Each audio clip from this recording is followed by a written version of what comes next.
The Boss Husband. Credit to the author. 140109.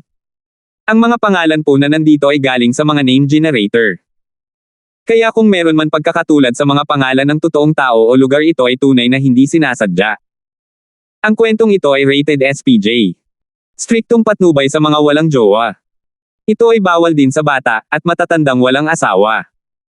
Ang dagat ay umaalingaw-ngaw habang ang malamig na buhangin ng hangin ay humampas sa mga alon na nagdadala ng malamig at maasim na lasa ng dagat. Kung ang isa ay humihinga ng malakas, maaari silang makatagpo ng usok. Sa kalmado ngunit nagngangalit na dagat, isang higanteng hayop ang nakitang lumulutang dito. Ito ay higit sa 100 metro ang haba at sa paglalayag nito palapit sa mata, isang bakal na submarino ang nabunyag. Nakatayo sa ibabaw ng deck ng submarino ang isang babaeng asyano. Ang kanyang busty figure ay nababalot ng isang masikip na itim na katad na ang kanyang malasutla na itim na buhok ay nakatali sa isang mahabang nakapusod. Nakatayo sa tabi niya ang isang Caucasian na lalaki na nakasuot ng uniforme ng Navy. Nakatingin siya sa kanlurang bahagi na may nakaka-relax na ngiti. Isang tropa ng mga sundalo ang nakatayo sa likuran nila. Lahat sila ay nakasuot ng uniforme ng Navy ngunit walang insignia o patch sa kanilang mga uniforme. Sa halip, isang kapansin-pansin at nakakatakot na logo ng bungo ang nakasketch sa kanilang dibdib na may mga pilak na linya. Napansin ng Caucasian na lalaki ang kanyang pag-aalala, at ngumiti siya, nagsasalita sa isang British accent, "Madam Hanya, hindi mo kailangang mag-alala. Marami pa tayong oras. Aabutin ng hindi bababa sa 30 minuto para maabutin tayo ng Jarling na Navy." Walang ekspresyon si Hanya. "Colonel Brewster, wala akong pakialam sa Navy. Ang mahalaga lang sa akin ay ang kaligtasan ng kanyang kamahalan Pluto." Ang lalaking Caucasian ay si Brewster, apo ni Macedon. Siya ay nagbago ng kaunti mula noong siya ay nasa The Forgotten Realms, maliban sa pagtaas ng timbang. Ngayong naibalik na siya bilang koronel, nawala ng katatawanan si Brewster at naging mas reserved. "Madam Hanya, inilibing mo ang mga pampasabog kasama si Juna ng Yamate Sect. Sigurado akong alam mo ang kapangyarihan ng mga pampasabog na iyon. Hindi ito magiging banta sa kanyang kamahalan Pluto.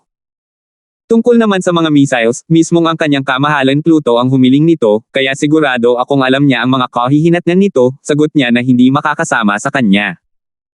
Saglit na ibinabanihan niya ang kanyang tingin bago tumalikod para tingnan ang mga kawal. Maliban sa nuclear submarine na kanilang sinasakyan, mayroon ding 2 pang frigate at isang destroyer. Lahat sila ay nilagyan ng pinakabagong kagamitan. Ang ilang mga pagbabago ay ginawa pa nga, kaya't sila ay mas advanced kaysa sa mga barkong pang-combat mula sa United States Navy at Russian Navy. Daan-daang sinanay na sundalo ang nasa ilalim ng utos ni Brewster, at nagpaputok sila ng 12 Tomahawk sa mga coordinate na ipinadala ni Justin.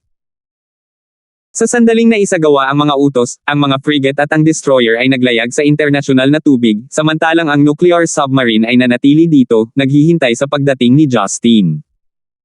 Hindi mo arinihan niya ang kasalukuyang sitwasyon. Paano nakabuo si Justin ng ganoong advanced na fleet? Paano pa niya dinala ang mga ito sa Zenica na walang nakakaalam? Hindi ito magagawa sa pera lamang. Kakailanganin niya ang malakas na kapangyarihan at impluwensya para makamit ito. Madaling tambangan ng states gamit ang mga combat ship na ito dahil hindi nila masusubaybayan ang fleet na ito hanggang sa huli na. Kung hindi siya hinayaan ni Justin na makibahagi sa misyong ito, hindi niya malalaman ang tungkol sa kapangyarihan ni Justin. "Colonel, pwede mo bang sabihin sa akin ang pangalan ng iyong fleet? Wala pa akong narinig na ganito kalakihang mercenaryong grupo." Hindi napigilan ni Hanya ang kanyang kuryosidad. Pinaikit ni Brewster ang kanyang mga mata at ngumiti. "Madam Hanya, masasabi ko ito sa iyo dahil isa ka sa amin. Pero may kailangan akong itama. Hindi ito ang aking fleet. Ito ay ang armada ng kanyang kamahalan Pluto. Ako lamang ang commander ng Ghost Fleet. Hinirang ako ng kanyang kamahalan Pluto dahil sa aking biyenan na si Sauron. Hindi kami isang mersenaryo kaysa sa regular na sumasali sa pangkat ng hukbong sandatahan bilang isang regular na grupo bilang Navy. In combat for His Majesty, we also defend the territories." Isa lang ito sa mga units, dahil hindi namin intensyon na guluhin ang local government. Nanlaki ang mata ni Hanya sa hindi makapaniwala. Isa lang sa mga unit. Matagal na siyang hindi nagtatrabaho para kay Justin at kahit na nakikipag-ugnayan na siya sa iba pang mga nasasakupan, ang mga bagay na alam niya ay ang dulo pa rin ng malaking bato ng yelo. Lingid sa kanyang kaalaman, si Justin ang pumalit sa mga puwersang naiwan ng dating Pluto kaya't siya ay gumugol ng kaunting pagsisikap sa pagbuo ng kanyang puwersa. Kung hindi, aabutin siya ng maraming taon upang mapalawak ang kanyang puwersa sa buong mundo.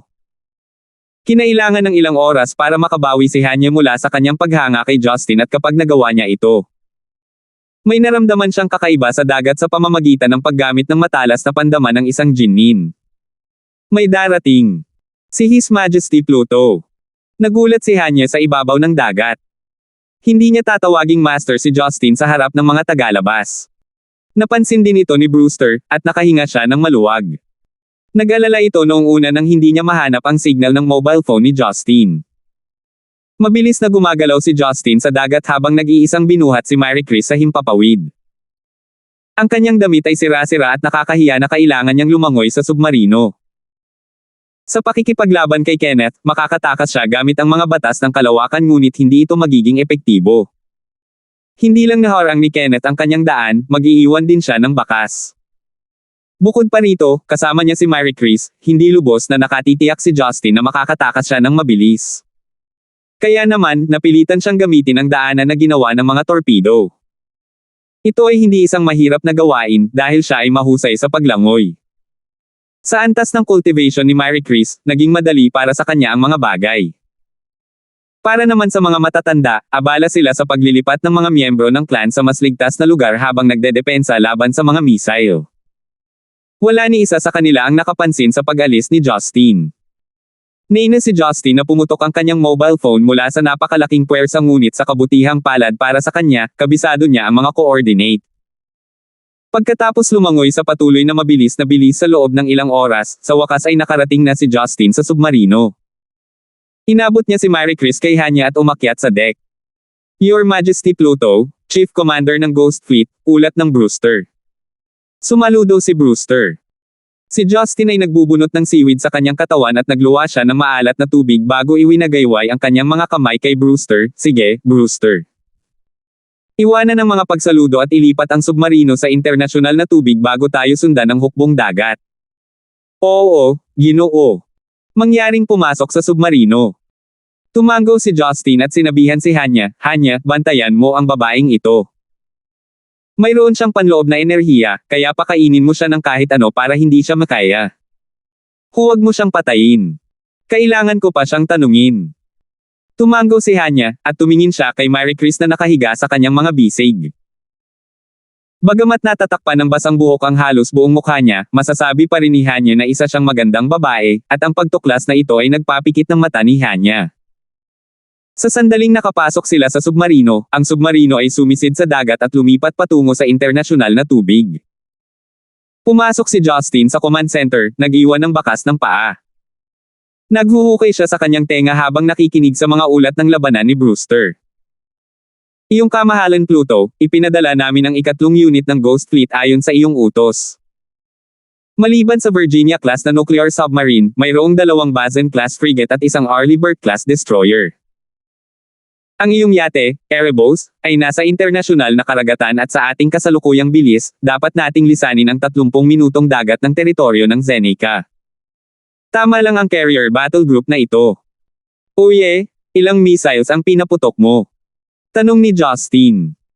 Kabuuan ng 47 Tomahawks, agad na sagot ni Brewster. Huminto si Justin sa kanyang paglalakad, nakataas ang kanyang kilay habang nagtanong, magkano ang halaga ng isang Tomahawk? Ang gasto sa produksyon ay $600,000, at binili namin ito sa humigit kumulang $700,000.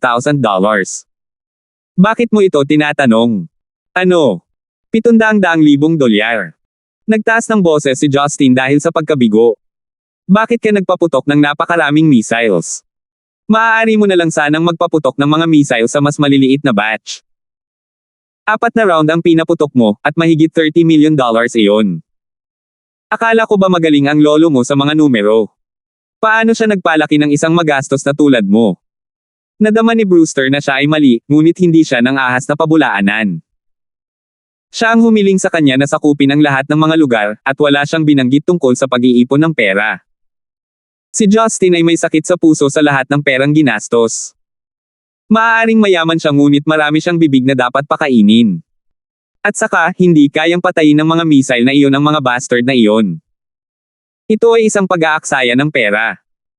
Gustong umungol ni Justin, naalala niya ang grupo ng mga master sa angkan ng Meng.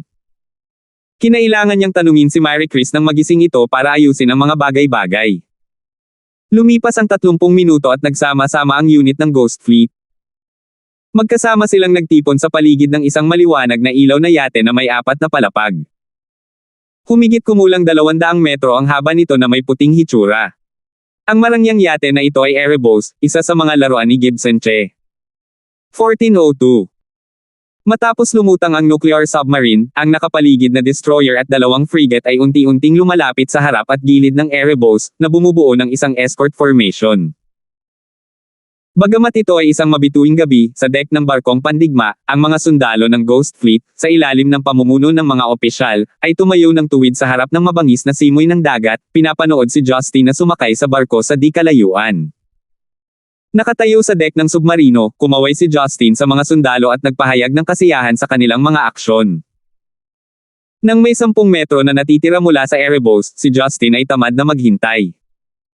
Direkta siyang tumalon sa isang sprint, at pagkatapos na masubaybayan ang isang arko sa hangin, dumaong siya sa deck ng yate. Nagkakahalaga si Justin ng halos 400 milyong euro upang maitayo ang marangyang yate na ito, na lihim na itinayo ng kumpanyang Aleman na Blomvos.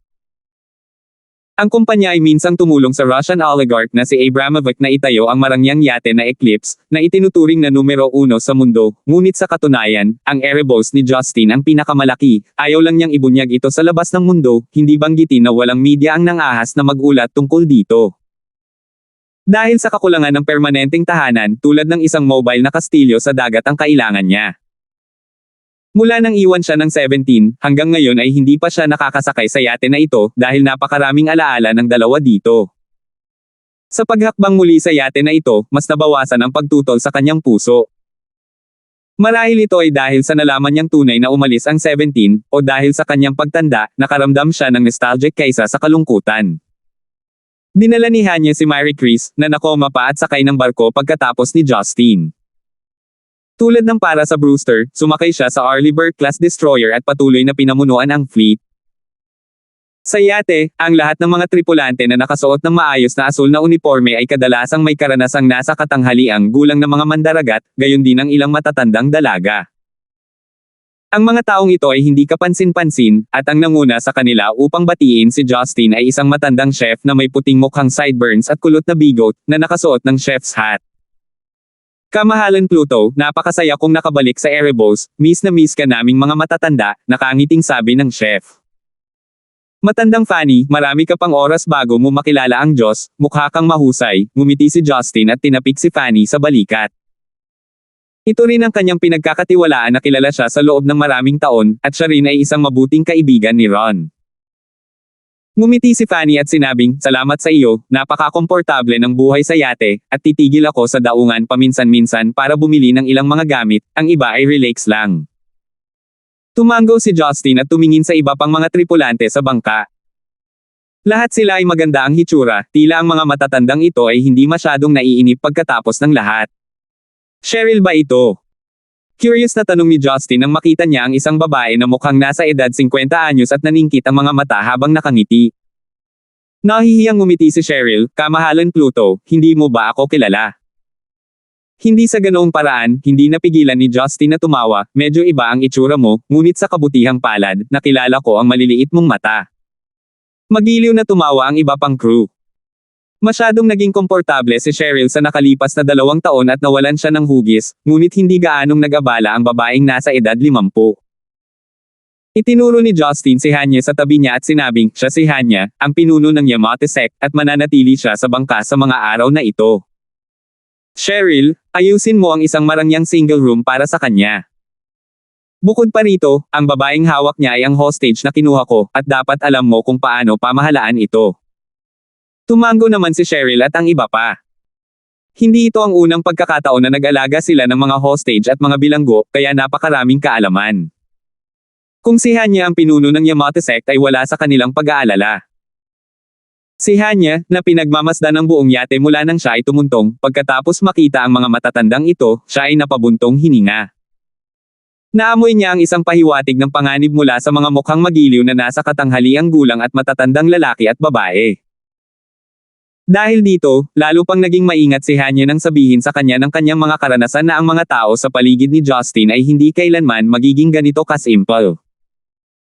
Lumingon si Justin at sinabi kay Hanya sa oras na ito, bigyan mo ng gamot para hindi makagalaw si Mary Chris, pagkatapos ay ipasa mo siya kay Cheryl. Naging abala ka nitong 2 araw, at natapos ng maayos ang gawain, magpahinga ng maaga ngayong gabi. Tumango si Hanya at magalang na sinabi, oo, Master, kailangan mo ba ang aking kasama ngayong gabi? Papasok na sana si Justin sa cabin at natigilan sa tanong ni Hanya. Ang kanyang ekspresyon ay tila sinadya ng default, at hindi siya nahihiya. Walang magawa si Justin kundi tumawa ng walang magawa, hindi, huwag mo nang masyadong isipin. Alright. Masunurin ulit na sagot ni Hanya na medyo naiinis. Ang katawan ni Justin ay basang-basa pa at nakadikit sa seaweed at sea salt. Hindi na siya nag-abala pa sa ibang bagay at tumakbo sa kanyang prestihiyosong kwarto, nagpaplanong maligo ng mainit at humiga hanggang madaling araw. Kung tungkol sa kaguluhan ngayong gabi, ang pagkabigla kay Huaxia, at ang mga kahihinatnan, ay wala sa kanyang pag-aalala sa ngayon. Kasabay nito, sa labas ng compound ng pamilya Gibson sa Central City. Huminto sa labas ng gate ang isang itim na BMW 7 Series na may 2 military jeep. Nang bumukas ang pinto ng kotse, si Martian, nakasuot ng uniforme ng militar, mukhang Maislan, kinuha ang kanyang anak na si Ivan at ilang mga pinagkakatiwalaan ng Security Bureau at mabilis na pumasok sa compound. Medyo pangit ang ekspresyon ni Martian, at lahat ng mga nasasakupan niya ay may sabik na hitsura. Kung hindi dahil sa mga kaguluhan ng gayong malaking gabi, hindi na nila kailangang pumunta sa Young's residence kaagad pagkatapos ng trabaho. Pagpasok sa guest hall, maliwanag ang mga ilaw. Sa oras na ito araw-araw, natutulog na sana si Gavin, ngunit nagising na siya ngayon ng isang tawag mula sa Jarlingnan Military Region, at nang makatanggap siya ng tawag mula kay Masha na malapit ng sumugod, kailangan niyang bumangon at lumabas. Narinig naman ni Parley ang paggalaw sa bahay at sinundan siya sa sala. Matapos malaman ang pangyayari mula sa kanyang ama, muntik na siyang mahulog sa lupa. Matandang Gibson, pagkapasok ni Martian sa bahay, umupo siya at nagtanong ng hindi umiinom ng tsaa, alam mo ba ang tungkol dito? Medyo may pagka-absurd si Gavin, at ngumiti, Kuya Lee, dapat mong malaman na matagal ko nang isinantabi ang mga bagay-bagay. At saka, kilala mo ang batang iyon, kailan pa niya ito babanggitin bago gumawa ng anuman. Tinampol ni Martian ang kanyang hita at ikinuyom ang kanyang mga ngipin sa galit, ano ba ang iniisip niya? Hindi ba niya pinupukaw ang hukbong Zen Icon sa pamamagitan ng paggawa ng lahat ng ito? Paglusot sa ating teritoryo na parang isang amo, at pambobomba sa kanila ng mga missile sa loob ng 4 na round. Kung ito ay kumalat sa iba pang bahagi ng mundo, mapapahiya ang Zeneca. Masasabi kong masyado kang nag-iisip tungkol sa bagay na ito, maluwag na sabi ni Gavin, ang batang ito ay maraming bagay na nakatago sa likod niya, natatakot akong hindi alam ng ibang mga bansa kung nasaan ang kanyang fleet. Kahit na alam nila, hindi nila ito ipagkakalat ng lantaran, dahil kung tutuusin, ang mga iyon ay lubos na kumpidensyal na kapangyarihang militar. Bayon na lang ang pagpapanik ng mga tao, hindi ito magandang ideya na pukawin ang ganoong paraan. Tumango si Martian bilang pagsang-ayon. Ang ibang mga bansa ay malamang na hindi ipagsapalaran ang kanilang mga ari-arian upang pukawin si Justin kahit naramdam niya ang kabaliwan sa kanya. Sa pag-iisip nito, hindi alam ni Martian na tumawa o umiyak at napabuntong hininga ng mapait paano nagawa ng batang iyon. Ang kanyang mga barko ay pumasok sa ating karagatan, ngunit ang hukbong dagat sa Jarlingnan ay hindi nakatanggap ng senyales, at ang ruta ng pagtakas ay hindi natukoy. Nakakatakot. Sa pagkakaalam ko, kahit ang militar ng US ay walang ganoong teknikal na kasanayan.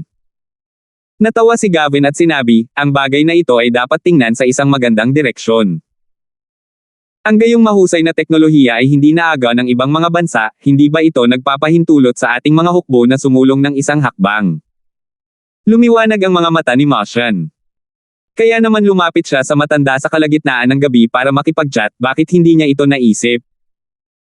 Dahil ang fleet ni Justin ay maaaring makalusot sa ating mga tubig ng tahimik, na may ganoong kalakas na teknolohiya, kung siya ay magbibigay ng kasangkapan para sa Zeneca Navy, madali nilang malalampasan ang Russia at ang States. Ngunit sa sandaling naisip niya ang ibang bagay, muling nanlumo si Martian, sa palagay ko ay mabuti na sabihin ito, natatakot ako na baka nahulaan mo ito. Humingi ako ng mga tagubilin mula sa No. Isa noon, at binalak kong hayaan si Justin na makipaggulo sa pamilya Meng at patayin ang kanilang pagmamataas sa mga nakaraang taon upang pigilan sila. Gayunpaman, hindi rin dapat sumang-ayon ang No. Isa sa aking opinyon. Asahan na si Justin ay napakalupit at umabot sa ganoong lawak na direktang sinunog niya ang ancestral shrine ng pamilya Meng, at narinig ko na ang ilan sa kanilang mga kayamanan ng pamilya ay ninakawan din, na may kinalaman sa hindi sekular na kapangyarihan ng pamilyang Meng. Kahit na ang pamilya Meng ay hindi dumanas ng anumang kamatayan, hindi nila ito hahayaang madali sa pagkakataong ito. Ito ay orihinal na isang piging para sa engranding sekta, ngunit binigyan sila ni Brau Clan ng isang piging. Hindi pa banggitin ang pagdurusa sa pagkawala ng mga ari-arian, ito ay isang nakakahiyang gawa. Ang batang ito ay magaling sa paglilinang at pakikipaglaban, ngunit pagdating sa ganitong uri ng bagay, hindi pa rin masyadong matanda si Gibson, hindi pa rin gaanong napangiti si Gibson, hindi pa rin gaanong napangiti si Gibson. Nabanggit ko na sa kanya kanina, pero sa huli, ganoon pa rin ang ginawa niya. Parang ang tagal niyang mamuno sa pamilyang ito. Napabuntong hininga si Martian, hindi ko na alam kung ano ang iniisip ng No. Isang tungkol dito. Ngayong ang pamilya Meng ang biktima, hindi makatwira na hawakan silang muli. Ang pagpukaw sa mga puwersa sa likod ng pamilya Meng ay wala sa pambansang interes. Ang mga aksyon ni Justin ay nagbigay daan pa sa kanila na makipagdebate para sa kanilang sarili. Habang nag-uusap ang dalawang matandang lalaki, si Ivan sa likod ay nakatanggap ng mensahe at bahagyang nagbago ang kanyang ekspresyon. Pagkatapos ay naglakad siya pasulong at sinabing, "Pare, may dumating na notice, hiniling sa iyo ni Chief No." Isa na makipagkita kaagad sa kanya. Halos kasabay nito, lumapit sa kanya ang guard ni Gavin, hawak ang isang mobile phone para magulat, "Marshal, gusto ni Chief No. Isa na pumunta ka sa Southern Stonegate. 1403. Kasabay ng pagtanggap ng pamilya Gibson at ng pamilya Lee ng mensahe mula sa No. Isang chief, si Gilmore Nigel, bilang premier, ay natanggap din ang mensaheng ito at sumugod sa Southern Stonegate. Ang itim na Audi A8 ay nagmamaneho sa kalagitnaan ng gabi sa Central City, at ang mga ilaw sa labas ng bintana ay nakasisilaw. Si Gilmore ay nakaupo sa likurang upuan, iniisip ang mga puntong kasangkot sa paparating na pag-uusap, ngunit isang tawag sa telepono ang nakagambala sa kanyang pag-iisip. Iilan lang na importanteng tao ang makakarating sa private phone niya. Inilabas niya iyon at sinulyapan. May ngiti sa gilid ng kanyang bibig, sinagot niya ang tawag. "Kuya Meng, paano mo ako tinatawagan ng ganitong oras? Hindi ba dapat nagpapahinga ka ngayon? Ang iyong pamilya Meng ay nabigla sa oras na ito." Si Kelso ang tumawag. "Premier Nigel, huwag mo nang biruin ang matanda ngayon. Matapang at malalakas ang mga inapo ng pamilya Meng natin, walang mga hamak dito." Sa dahilan ng pagtawag ko, gusto pa bang itago ni Premier Nigel sa matanda? "Siyempre hindi," sabi ni Gilmore. "Ang pamilya Meng ay may lahat ng uri ng pamamaraan, dapat mong malaman na hiniling sa akin ni Chief No. Isa na lumahok sa emergency meeting. Si Kelso ay medyo kampante. "Premier Nigel, ang pagtutulungan ng pamilya Nigel at ng aking pamilyang Meng sa paglipas ng mga taon ay lalong naging matatag. Ang mga pulang sobra at mga regalo na dapat ibigay ay hindi pa rin nabawasan. Sa kritikal na yugtong ito, dapat malaman ni Premier Nigel kung ano ang gagawin. Magtiwala ka, matandang Meng, sabi ni Gilmore sa maluwag na tono, marahil alam mo na si Justin ay tumawid sa linya ng Zeneca sa pagkakataong ito. Nagpadala siya ng hukbo para pabagsakin ang lupain ng ating bansa at pinahiya ang ating mga puwersa. Kahit gaano pa kababahala ang pamilya Gibson, ang Chief No. Isang ay hindi uupo. Hehe, ngini siya ni Kelso, Premier Nigel, huwag mong isipin na ang matandang ito ay hindi alam na ang iyong anak na si Marian ay legal na asawa ni Justin. Bagamat kamakailan lang ay sinabi na nag-away sila, ang relasyon ay nandoon pa rin. Sa palagay ko ay nagkaroon din si Justin ng malapit na relasyon sa iyo, ang matanda ay masyadong sensitibo at natatakot akong mabackstab. Malamig na bumantong hininga si Gilmore, magtiwala ka Boss Meng, hindi maganda ang pakikitungo ng batang iyon sa aking anak, at sasamantalahin ko na sana ang pagkakataong ito para turuan siya, bakit ko siya papaboran. Iyon ang pinakamabuti, ngiting sabi ni Kelso, ikaw at ako ay nasa iisang bangka, gaano man kahirap ang pamilya Meng, mayroon pa ring mga ninuno na nagpapala sa atin. Para sa kapakanan ni Premier Nigel, mangyaring gawin ang iyong makakaya sa bagay na ito, kung hindi tayo magkakasundo. Nagpakita si Gilmore ng nakakainis ng ngiti at may bakas ng hinanakit sa kanyang mga mata, ngunit mahinahon pa rin siyang nagsalita, sigurado, mangyaring maging mahinahon Old Meng. Pagkababa ng telepono, mabangis na ibinaba ni Gilmore ang telepono at nagmura, matandang tanga. Anong lakas ng loob mong bantayin ako, sa tingin mo matatakot ako sayo? Ang kotse ay pumasok sa Southern Stonegate hindi nagtagal. Sa ilalim ng tingin ng malaking bilang ng mga gwardya ng militar na nakasuot ng itim, pumasok si Gilmore sa Southern Stonegate Emergency Meeting Room ng mag-isa. Madilim ang ilaw at ang silid ng pagpupulong ay napuno ng nakapapawi na insenso, kasama ang maayos na pagkakaayos ng mga anti-gong mesa at upuan. Sa silid ng pagpupulong, sina Gavin at Motion, parehong naka-uniforme ng militar, ay matatag na nakaupo doon mula sa simula. 3 patriarchs at chief no. Isa lang ang kasali sa pagpupulong na ito, ang iba pang tinatawag na matataas na opisyal ay hindi kinakailangan na narito. Maaga kayong dumating, nakangiting bati ni Gilmore, at mahinahong umupo pagkatapos ayusin ang kanyang suit. Maraming mahalagang tauhan si Premier Nigel, kaming dalawang matandang lalaki ay walang ginagawa, halatang makakapaglakbay kami ayon sa gusto namin, natatawang sabi ni Motion. Bagamat maraming isyu sa puso ng isa't isa, mukhang magkakasuwato pa rin sila sa ibabaw. Pagkatapos ng ilang chat, bumukas muli ang pinto ng meeting room. Naunang pumasok ang dalawang elite na bodyguard na may mabagsik na mukha na parang bakal, tumango-tango para hilingin na pumasok ang hepe. Ang 3 taong naruroon ay tumayo din na may tame time na mga ekspresyon, pinipigilan ang kanilang hininga, kahit na ang pinakakwalipikadong Gavin ay hindi nang ahas na magpabeya. Hindi nagtagal, pumasok ang isang nasa katanghaliang gulang na lalaki na nakasuot ng puting suit, isang itim na kulay abo na round neck na sweater, at itim na pantalon, at isang medyo mabilog na figure ang pumasok na may banayad ng ngiti. Medyo kalbo ang lalaki pero tinakpan niya ito ng mamantika niyang buhok. Bilog ang earlobe niya, matangos ang ilong, duling ang crescent eyes niya at mukha siyang tanga. Kahit anong tingin mo, itong lalaking nasa katanghaliang gulang na may tiyan ng beer at mabagal sa paglalakad ay walang pinagkaiba sa isang maliit na may-ari ng kumpanya na umuuwi mula sa trabaho para magtapon ng basura sa kalye. Gayunpaman, si Gavin at ang iba pang 3 tao ay sabay-sabay na yumuko ng kanilang mga ulo at sumigaw bilang pagpupugay, pagbati pinuno. Ang nasa katanghaliang gulang na lalaki ay nagpakita ng isang magiliw na ngiti na nagbigay ng mainit na pakiramdam sa iba. Kinawian niya ang kamay at sinenyasan ang 3 na maupo. Halika maupo ka. Ang tagal na kitang hindi nakikita at matandang Gibson, napakagalang mo pa rin. Ako dapat, nakangiting sabi ni Gavin. Nakangiting umupo si Chief No.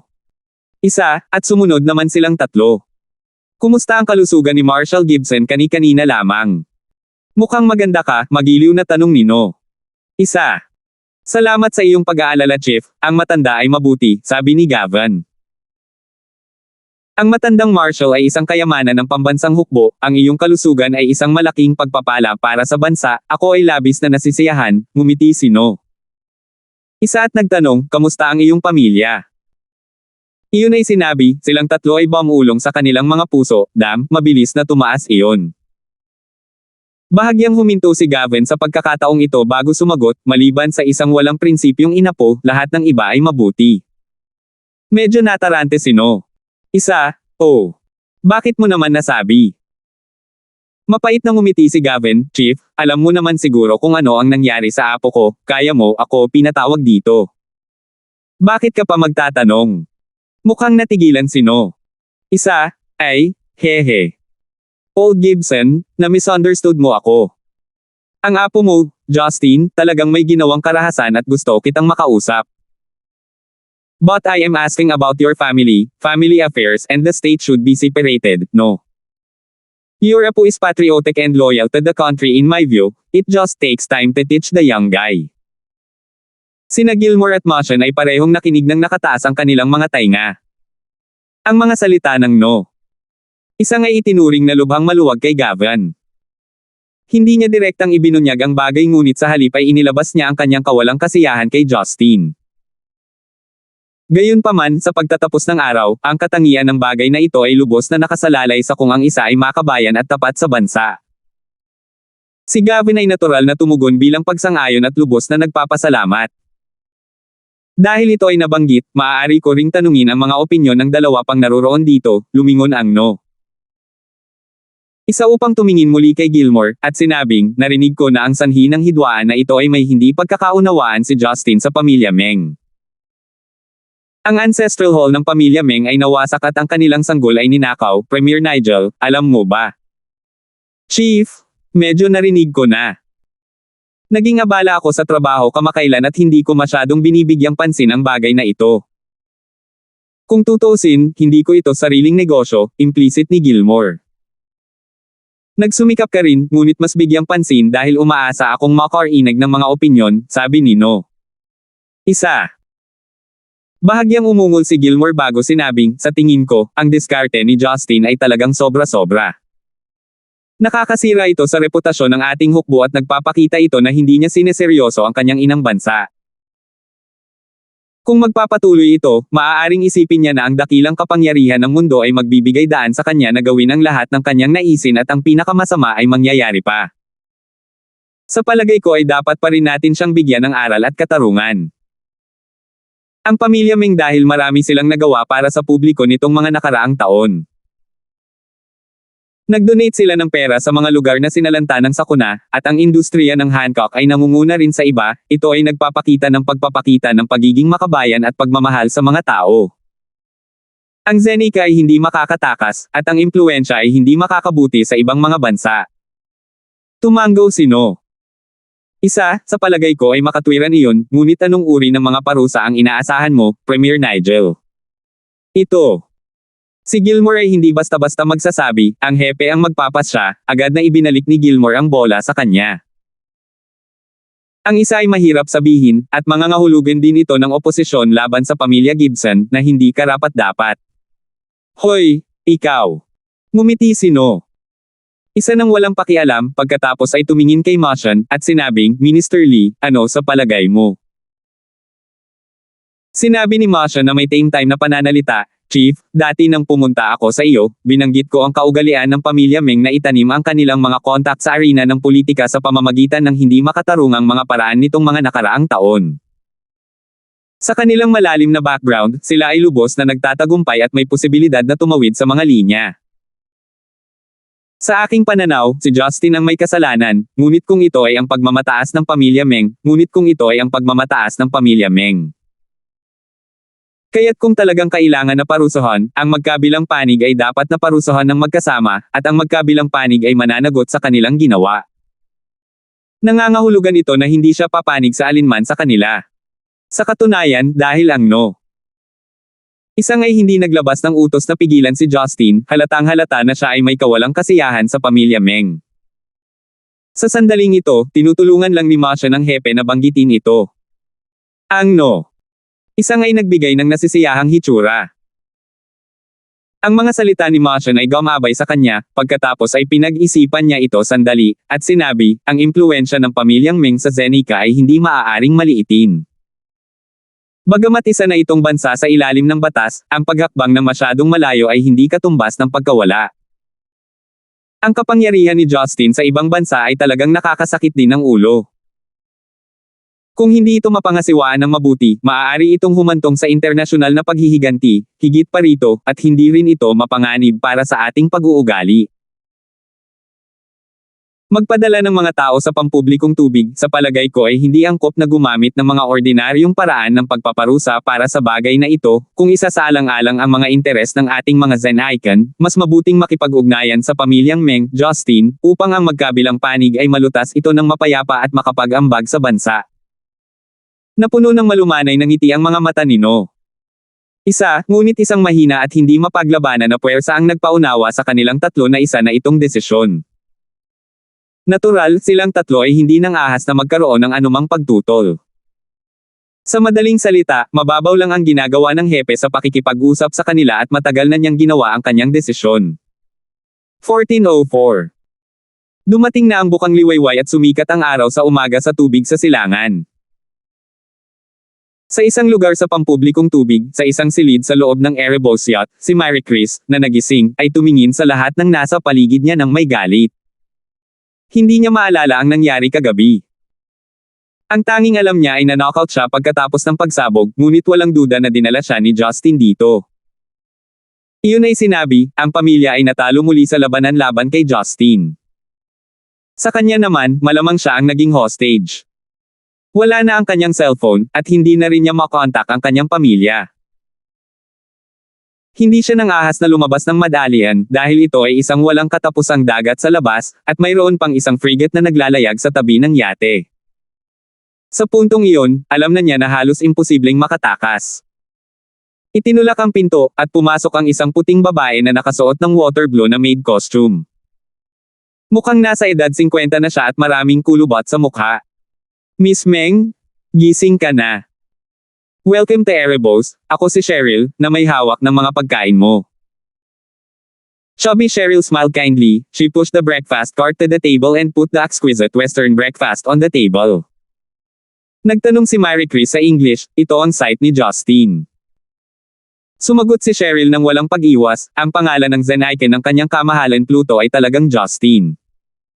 Tinanong niya na alagaan mo ako. Tiningnan ni Mary Chris ang almusal na mukhang hindi para sa mga hostage. Ngumiti si Cheryl at sinabing, huwag kayong magpanik, walang ideya ang crew sa nangyari sa pagitan ni Miss Meng at His Majesty Pluto, ang trabaho lang namin ay ang pagsilbihan ang mga bisita sa yate. Dahil hindi nagbigay ng special instructions ang His Majesty Pluto maliban sa patuluyin ka sa bangka, ay treto ka naming lahat bilang bisita. Hindi maniniwala si Mary Chris na ang matigas ang ulo at mapagmataas na lalaki ay magkakaroon ng anumang kabaitan. Noong una siyang nagising, napagtanto niya na kumukuha siya ng ilang mga kalamnan sa kanyang katawan. Naghihintay ng maasim at mahihinang gamot. Buti na lang at above average pa rin ang internal strength niya. Matapos ang mahigit kalahating oras na detoxification, naibalik na niya ang kanyang kakayahan sa pakikipaglaban. Marahil, maaaring may ilang iba pang mga lason sa almusal na ito para sa kanyang pagiging masunurin. Napatingin si Mary Chris sa chubby figure ni Cheryl, parang medyo insensitive siya at hindi man lang defensive. Isang malamig na liwanag ang sumilay sa magagandang mata ni Mary Chris at nakaisip siya ng isang plano. Cheryl, anong masarap na pagkain ang dinala mo sa akin?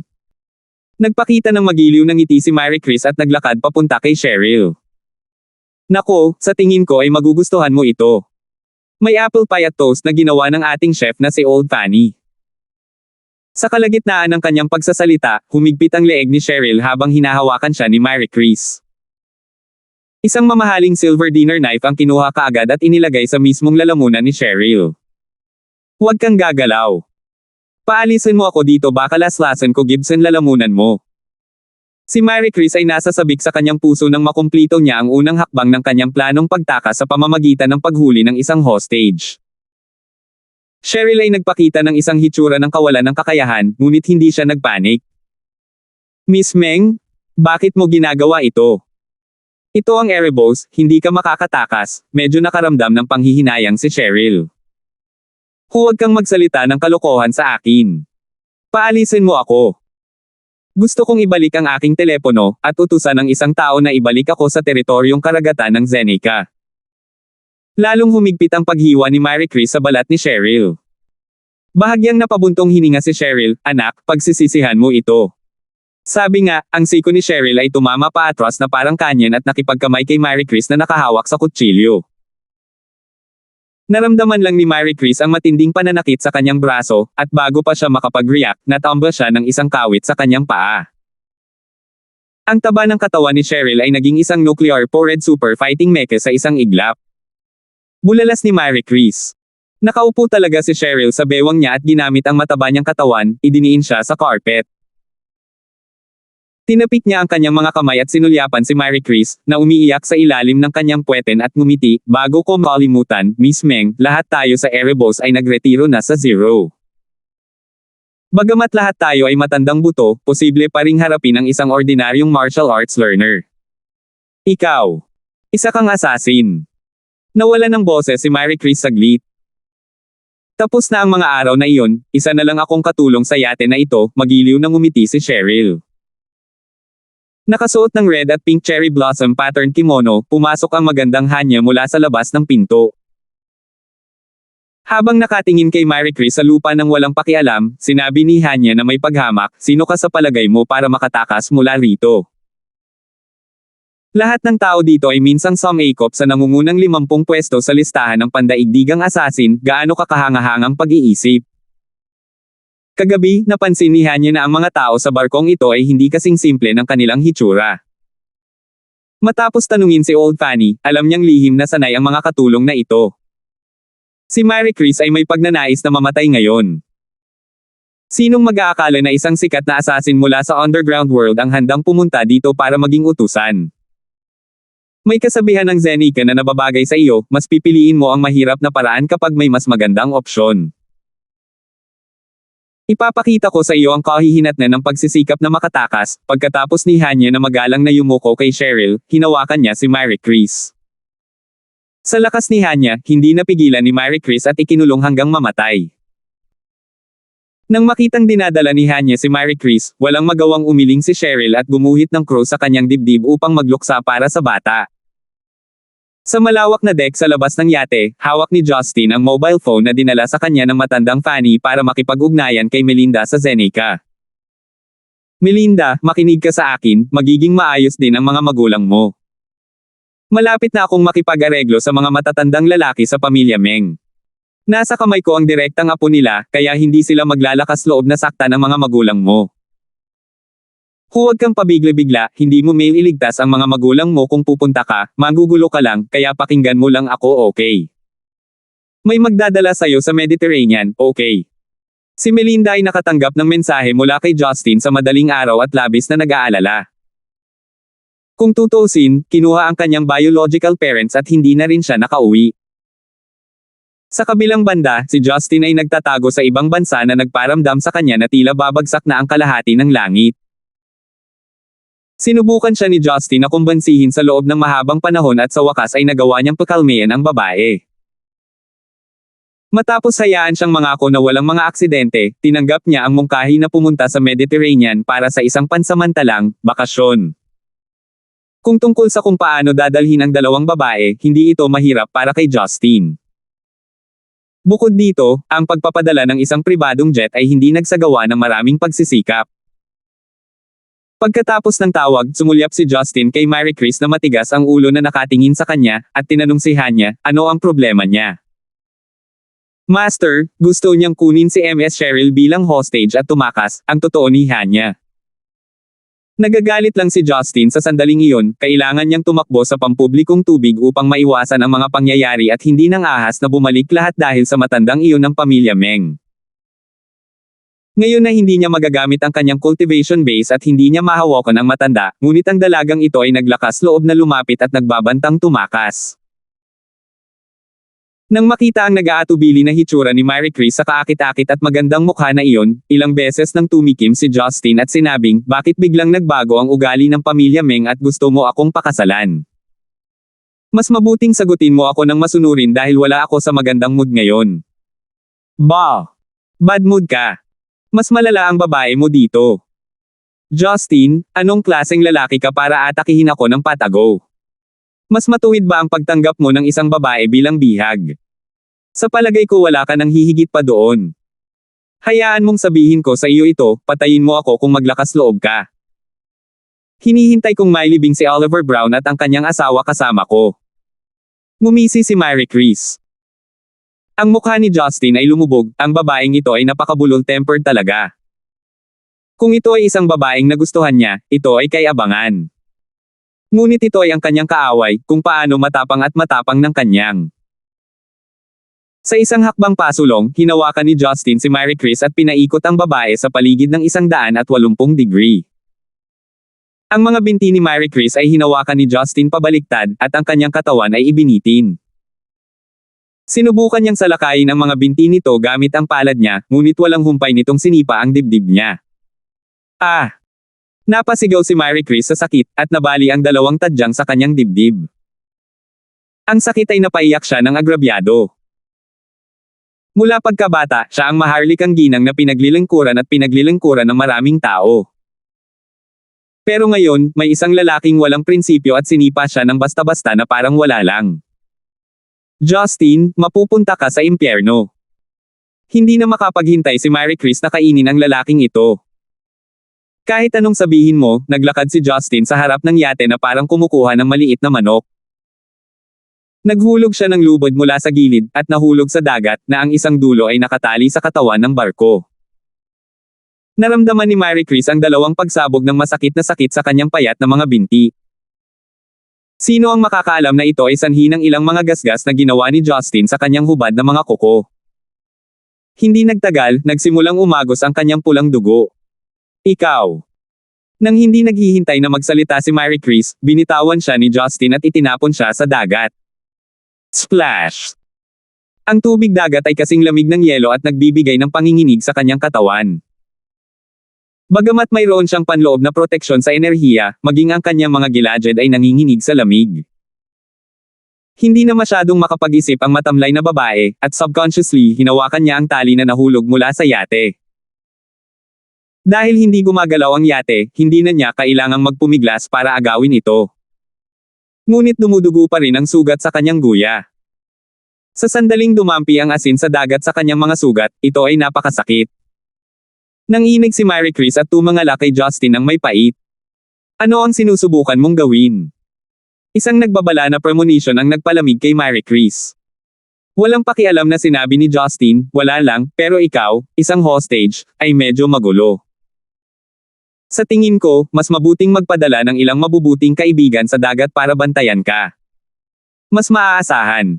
Magandang kaibigan. Si Mary Chris ay hindi tanga. Ramdam na ramdam niya ang patuloy na pananakit ng sugat sa kanyang binti at ang pagdaloy ng dugo, hindi niya maiwasang kusang umusbong ang isang nakakagigil na pag-iisip. May mga pating dito. Bulalas ni Mary Chris. Nagkibit balikat si Justin, iniunat ang kanyang kamay upang himukin si Hanya na lumapit, at sinabing, bantayan mo siya, kung gusto niyang umakyat, kailangan niyang sagutin ang tanong ko, at aipangako mo sa akin na yumuko para aminin ang kanyang pagkakamali, kung hindi, sisipain mo lang siya. Hindi maipaliwanag na kagalakan si Hanya, at mabilis na sumang-ayon, oo, master. Hindi na pinansin ni Justin at dir-diretsong naglakad pabalik sa cabin. Wala siyang oras para kumain ng almusal.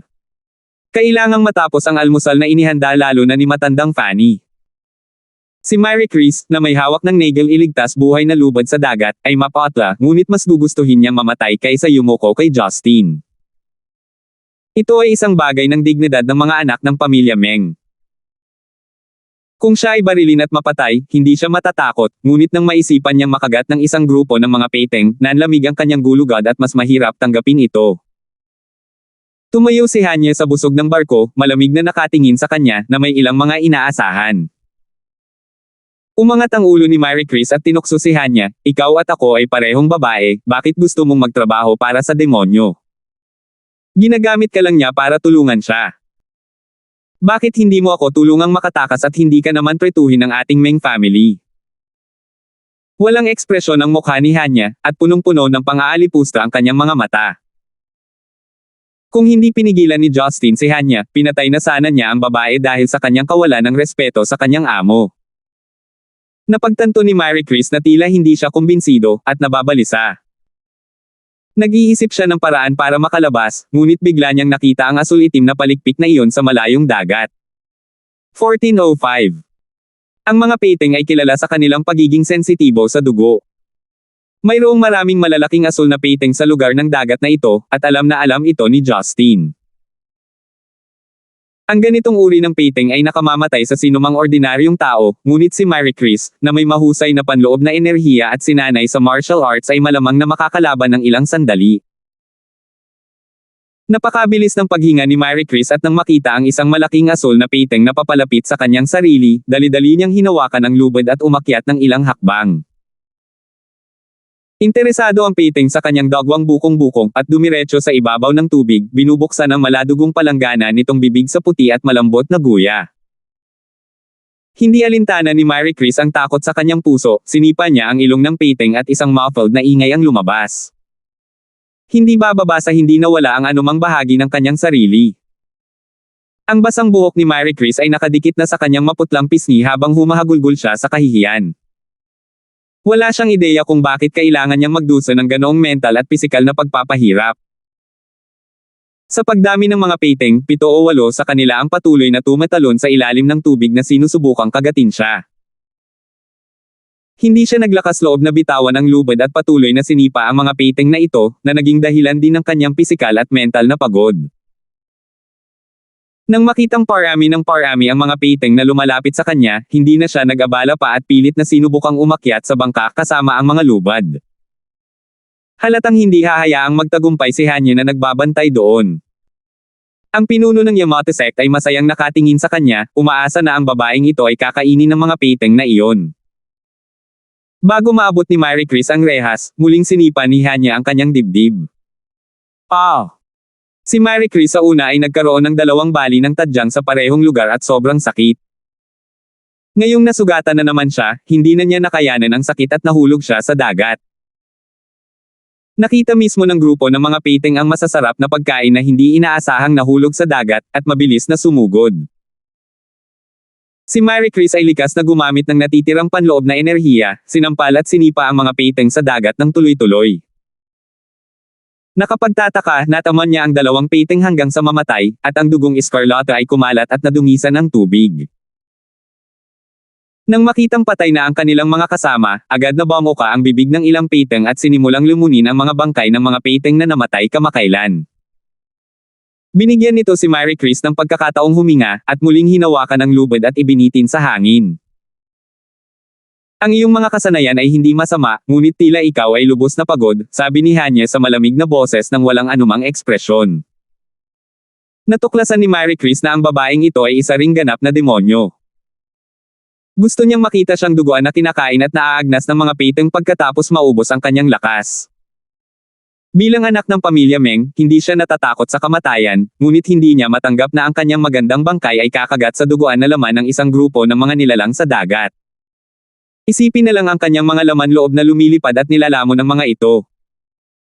Nanginig siya sa isiping ito, kasabay ng gutom at lamig, ang amoy ng tubig dagat, at ang sakit ng mga bali ng tadyang sa kanyang dibdib, nagbigay ito ng mental breakdown. Nagpakawala ng hysterical si Mary Chris, bitawan mo ako. Magsasalita ako. Kailangan mo pang umamin at yumuko sa aking amo, kaya mo ba? Young lady of the Meng family. Sarcasm na sabi ni Hanya na sa totoo lang ay ayaw niyang sumuko ang babaeng ito. Hindi na nag-abala pa si Mary Chris, kailangan niyang mabuhay. Alam na niya na hindi siya tinatrato ni Justin bilang isang tao, lalo pa ang pagiging binibini ng pamilya Meng. Payag ako. Payag ako. Akyatin mo ako, bilasan mo. Nanghihina na si Mary Chris, naubusan ng lakas ang patuloy na pakikipagbuno sa mga piteng. Malamig na bumantong hininga si Hanya, hinaila ang lubad, at inihagi si Mary Chris sa kubyerta, at binigyan siya ng malakas na pag-iling muli. Ang mga buto ng buong katawan ni Mary Chris ay malapit ng gumuho, at ang damit sa kanyang katawan ay napunit at nabulok dahil sa pakikipaglaban sa mga piteng, na nag-iwan lamang ng kaunting nalalabi sa kanyang dibdib at neckline.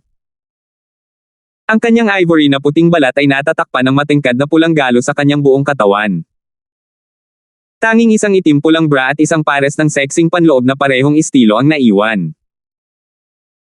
Kung ibubukod mo ang kanyang kahihiyan at mga mantsa ng dugo sa sandaling ito, para bang isang malajade na katawan ang nakahiga sa kubyerta, anong tanawin? Dahil alam niyang pansamantala siyang ligtas, nagsimulang tumulo ang mga luha niya, at hindi na niya gustong lamusong muli sa dagat. Ang grupo ng mga piteng ay nagparamdam sa kanya na para siyang patay ng higit sa 100 beses, at bawat segundo ay mahaba at nakakatakot. Kung tutuusin, dati siyang layaw na panganay na babae sa pamilya. Kahit na siya ay maparaan at matalino sa mundo ng negosyo at sagang, hindi naging madali ang paglagpas sa pagsubok ng buhay at kamatayan. Ano yun? Napagdesisyonan mo na ba na yumuko at aminin ang pagkakamali mo sa akin? Kumuha si Justin ng puting tuwalya at pinunasan ang kanyang bibig pagkatapos kumain, at masayang naglakad papunta sa deck.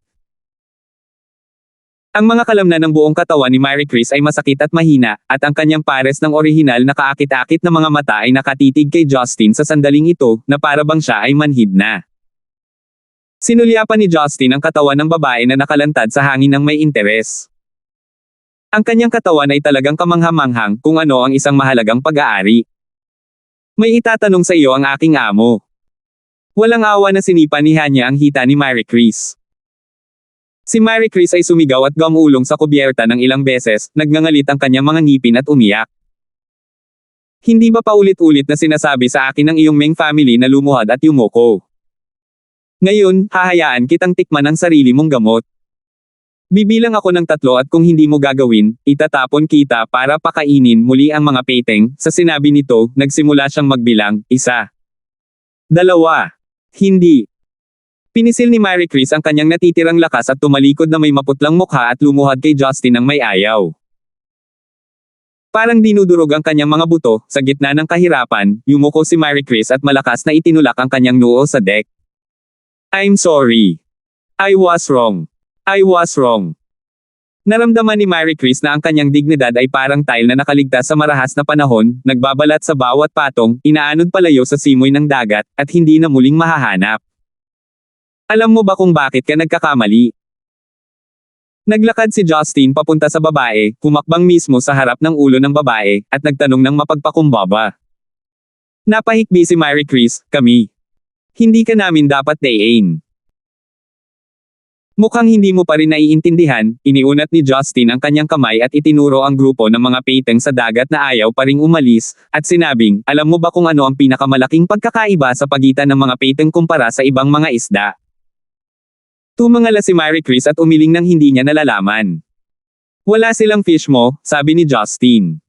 Mo ng isda.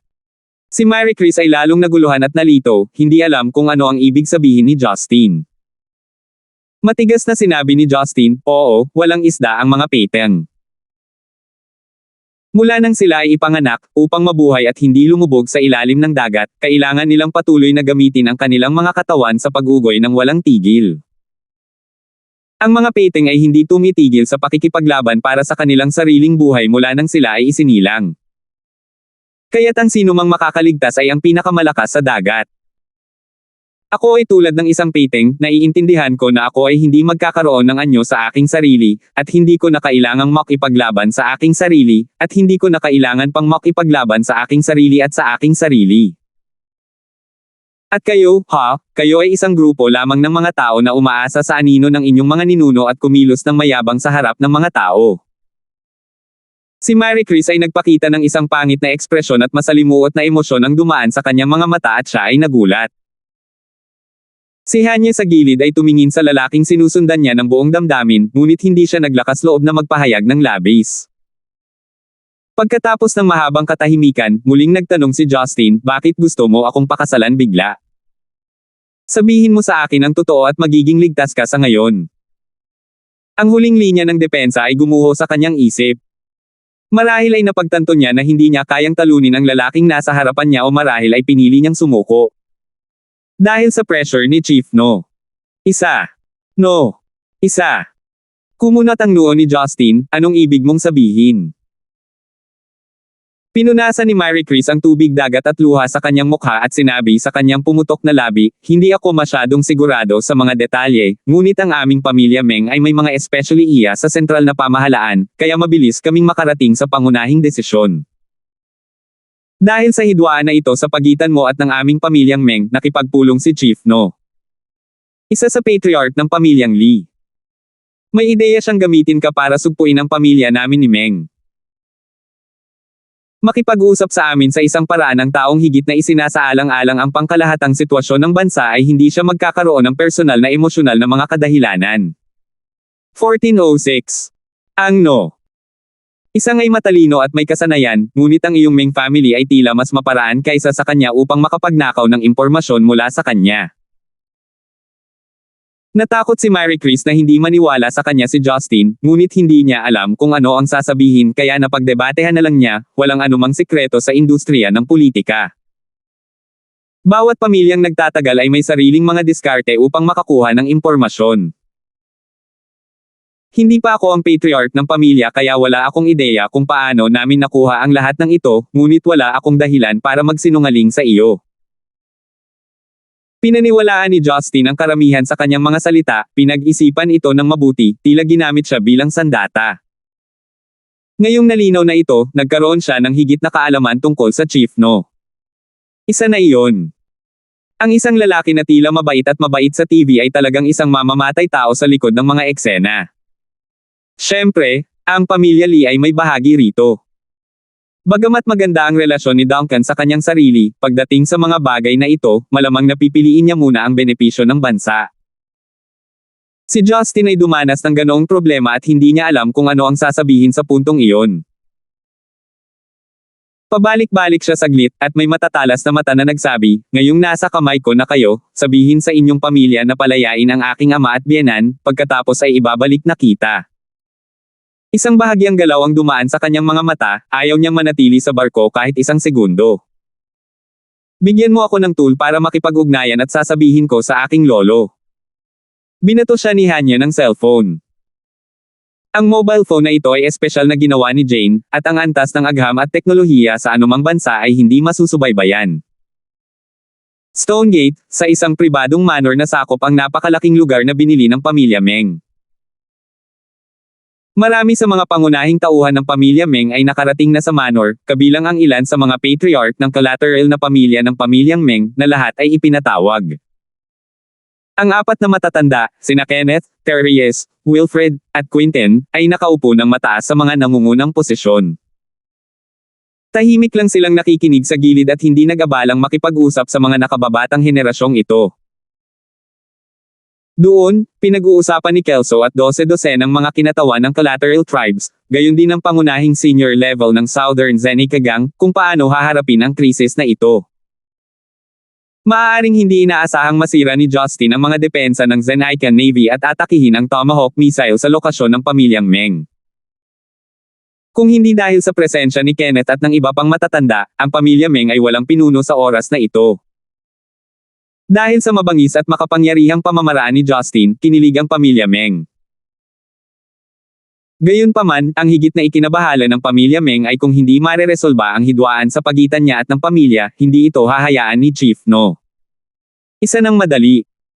Sa paglipas ng mga taon, ang pamilya Meng ay patuloy na palihim na pinalawak ang kanilang mga kontak at nakipagtulungan sa pamilya Nigel. Sa negosyo man o politika, unti-unti na silang napasok sa maraming sulok. Walang pakialam noon si Chief No. Ngunit sa pagkakataong ito ay iba. Sa Justin, isang kadahilanan ng kawalang tatag bilang isang sangla, si Chief No. Isang ay malamang na itulak ang bangka sa daan. Sa katunayan, mangangailangan ito ng maraming pagsisikap para ma-pressure si Justin, gayon din ang pagsugpo sa pamilya Meng. Ang pinakamadaling paraan ay makita lamang kung sino ang magbibigay ng mas malaking benepisyo sa bansa matapos mawala at iyon ang kanilang magiging target. Wala na ngayon si Justin, wala ni isa sa atin dito ang ligtas. Sino ang nakakaalam kung kailan siya lalabas muli? Sabi ng isang sideline patriarch. I don't think that he'll be daring enough to return.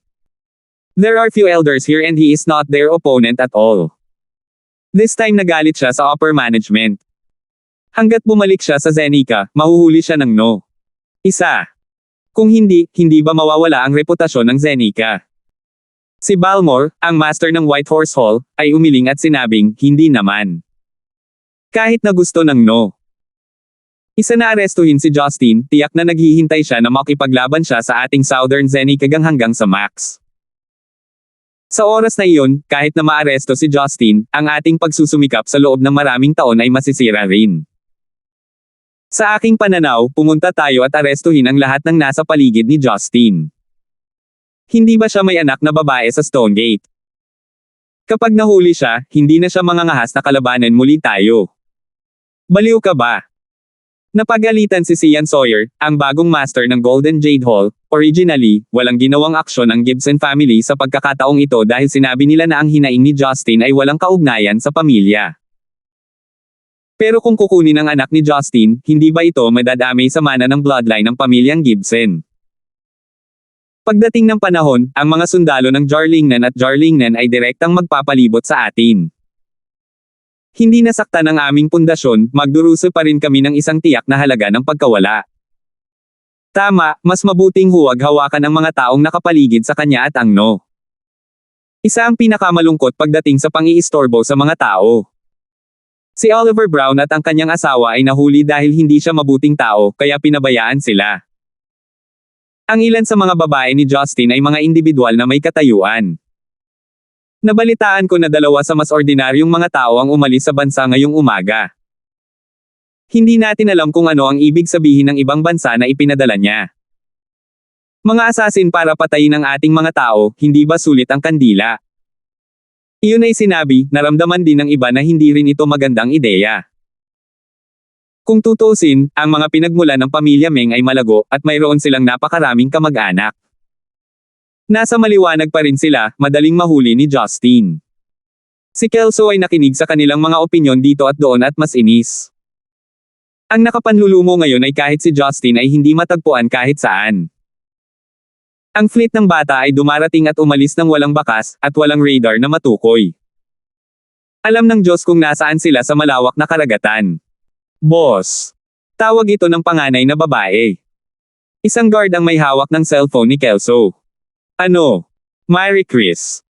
Nabawi ng lahat ng miyembro ng pamilya ni Meng ang kanilang lakas. Nakatakas ba si Mary Chris? Mabilis na subaybayan ang signal ng teleponong ito. Agad namang nag-react si Balmore at inutusan ang mga teknisyan ng Southern Zenicagang na nakakonekta sa internet sa hindi kalayuan. Bahagyang nanginig si Kelso, kinuha ang telepono, at malumanay na nagtanong, si Mary Chris ba ito? Si Lolo. Nakahinga ng maluwag si Mary Chris, mukhang maayos naman ang lolo niya. Agad niyang sinabi, Lolo, nasa yate ako ngayon ni Justin. Sinabi niya na hanggat hinahayaan namin si Oliver Brown at ang kanyang asawa, hahayaan niya akong bumalik. Oh! Kumunat ang noo ni Kelso, Mary Chris, saglit lang. May meeting ako sa mga tito mo. Kakausapin ko sila. Nadurog ang kanyang puso nang marinig niya ang mga salitang ito, ngunit puno rin ng pagkaasim at kawalan ng kakayahan. Ang mga matatanda sa mga ordinaryong pamilya na alam na maaari silang makipagpalitan ng mga hostage pagkatapos na kidnapin ang kanilang anak ay hindi magdadalawang isip na gawin ito, anong uri ng talakayan ang kailangan sa puntong iyon. Ngunit hindi mapili ng mga anak ng pamilya Meng ang iyong buhay o kamatayan. Gayunpaman, sa pag-iisip tungkol sa kung paano siya pinakamahal ng kanyang lolo sa pamilya, matatag na naniniwala si Mary Chris na papayag siyang ipagpalit ang mga hostage para makuha siya muli. Matapos pag-usapan ni Kelso ang sitwasyon ni Mary Chris, ang lahat ng nasa eksena ay natahimik saglit.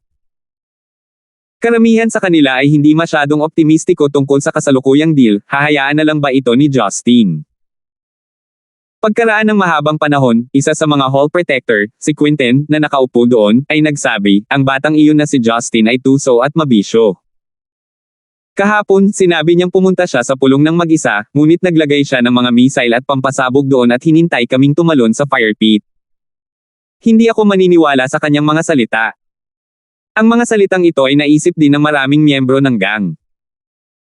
Ngunit, bakit hindi nila maisip kung sino ang nag-imbita kay Justin sa handaan? Nang makita ang ekspresyon ng lahat, si Kelso ay tumahimik sandali. Bagamat ayaw niya, imposibleng sumalungat sa kahulugan ng lahat, hindi pa banggitin na ang mga matatanda ay tumutol sa ideya. Pare! Ang kontribusyon ni Mary Chris sa Southern Zenicagang ay hindi hamak. Hindi napigilan ni Brian. Ang biolohikal na ama na ito ay higit na nagmamalasakit sa kanyang anak na babae. Ha! Brian, kailangan mong alagaan ang pangkalahatang sitwasyon. Ngayon ang card na magagamit natin para kontrolin si Justin ay si Oliver Brown at ang kanyang asawa. Kung hahayaan natin sila, si Justin ay maaaring makaganti ng palihim at hindi na natin siya mahahanap. Ano ang dapat nating gawin pagkatapos? Saway ng isang miyembro ng pamilya Meng. Namula ang mukha ni Brian at unti-unting namutla, saka siya tumahimik. Huminga ng malalim si Kelso, at sinabi kay Mary Chris na kanina pa naghihintay sa telepono, "I'm sorry, Mary Chris. Hindi yun lolo. Naiintindihan ko, lolo. Hindi na kailangang sabihin." Bahagyang nanginginig ang boses ni Mary Chris, ngunit nag-aatubili pa rin siyang ngumiti, "Ayos lang ako, huwag kang mag-alala sa akin, naniniwala akong may iligtas ako ni lolo." Ang telepono ay ibinaba kaagad pagkatapos, at tila si Justin ay sumisigaw at nagmumura sa tabi niya. Kumikirot ang puso ni Kelso, kung tutuusin, siya ang apo na pinapanood niya mula nang ipanganak, paanong hindi niya maiintindihan ang kanyang kalungkutan. Idiot! Nahanap mo ba ang lokasyon ng signal? Sigaw ni Kelso sa grupo ng mga teknisyan. Isang lalaking namamahala sa technical team ang bumangon at sinabing pawis na pawis, "Boss, ang teknolohiya ng kabilang partido ay masyadong advanced, at hindi namin ito matukoy ng tumpak. Maaari lang. Malamang na malalaman lang namin na ito ay nasa pampublikong karagatan sa silangan. Public waters. Parang ang buong Pacific Ocean, are you f***ing kidding me?" Tumayo din si Brian at sumigaw. Biglang tumayo si Kenneth, na kanina pa tahimik, at tumingin sa mga tao sa ibaba na parang sulo, at nagsabi, "Sapat na ang pagkaalam na nasa silangan. Terries, Wilfred, pumunta kayong dalawa sa dagat kasama ko para hanapin ang masamang hayop at patayin siya." 1407. Ano ang napakarami tungkol sa mga Diyos? Nagulat sina Terries at Wilfred nang marinig nila ito. Elder Kenneth, kung ito ay nasa labas ng teritorial na tubig ng Zenica, kung gayon ito ay lalabag sa Treaty of the Gods. Hindi ba't ang batang iyon ay kilala rin bilang Majesty Pluto, ngunit ano ang magagawa niya? At ang mga Diyos? Sila ay isang grupo lamang ng mga tao na gustong sumikat at sa palagay ko ay hindi sila mas mahusay. Kung may mga malalakas sa kanila, hindi ba tayong tatlo ay makakatakbo pabalik sa Zenica? Bagamat bahagyang nagulat sina Terries at Wilfred sa kanilang mga puso, hindi nila maaaring mawala ang kanilang dignidad sa harap ng mga inapo ng pamilyang Meng sa sandaling ito kaya tumango sila bilang pagsang-ayon. Wala sa kanila ang nakaranas ng labanan sa pagitan ng mga Diyos at ng mga sinaunang magsasaka ng Zen-Iken kaya wala silang masyadong alam tungkol sa mga Diyos, at hindi sila masyadong nag-isip ng malalim. Sa isang kisap mata, lumipad palabas ang tatlong matanda at naglaho patungo sa langit sa silangan. Ang mga pinuno ng Southern Zenica ay natulala dahil ang mga matatanda ay palaging maladyos na pag-iral sa kanilang mga mata. Sa kasamaang palad, maliban sa mga nasa pamilya na itinuturing na bihira at mahalaga na maaaring espesyal na sanayin, karamihan sa mga inapo ng pamilya Meng ay hindi maabot ang kanilang mga pamantayan. Kung hindi dahil sa krisis sa pamilyang ito, hindi sana lumitaw ang mga matatandang ito. Erebos, sa itaas ng kubyerta. Ang mga tenga ni Justin ay sensitibo, at narinig niya ang sinabi ni Kelso sa telepono. Hindi man lang gusto ng matandang ito ang kanyang apo at kinailangan niyang hawakan si Oliver Brown at ang kanyang asawa, nakakadismaya. Naghihintay siyang magbigay ng sagot kay Melinda. "Damn you woman, ikaw ba talaga ang biological daughter ng tatay mo? Hindi ka ba kilala bilang pinuno ng younger generation ng pamilya Meng? How the heck does he didn't even want you back?" Itinuro ni Justin si Mary Chris at hindi napigil ang sumigaw. Nanatiling nakayuko si Mary Chris mula noong sinagot niya ang telepono na para bang isang patong ng yelo ang bumabalot sa kanyang pinong puso at walang awa na nadurog, na may umaalab na dugo. Hindi niya alam kung ano ang nararamdaman niya sa mga oras na ito, para siyang kuting na minamahal at niyakap sa mga bisig ng kanyang may-ari na basta na lang iniwan sa madilim at madilim na eskinita dahil abala sa trabaho ang kanyang may-ari. Ang mainit na pagmamahal ng pamilya na naramdaman niya sa kanyang mga alaala ay tila ilusyon, kasing babasagin ng mga bulan ng sabon na maaaring mawala sa hangin sa kaunting haplos lamang. Nang marinig ang galit na sumpa ni Justin, sa wakas ay hindi napigilan ni Mary Chris na itaas ang kanyang ulo. Bahagyang namula at namamaga ang pares ng umiiyak niyang mga mata. Iniunat niya ang kanyang kamay at sumigaw ng nakabuka ang kanyang bibig, sinusubukang suluhin si Justin na nakaturo sa kanya at kakagaitin na sana siya. Natigilan si Justin. Bakit biglang nagunat ng ngipin at kuko ang babaeng ito na parang baliw, at parang gusto siyang kagatin? Galit ka ba? Malinaw, hindi hahayaan ni Justin na mahuli siya.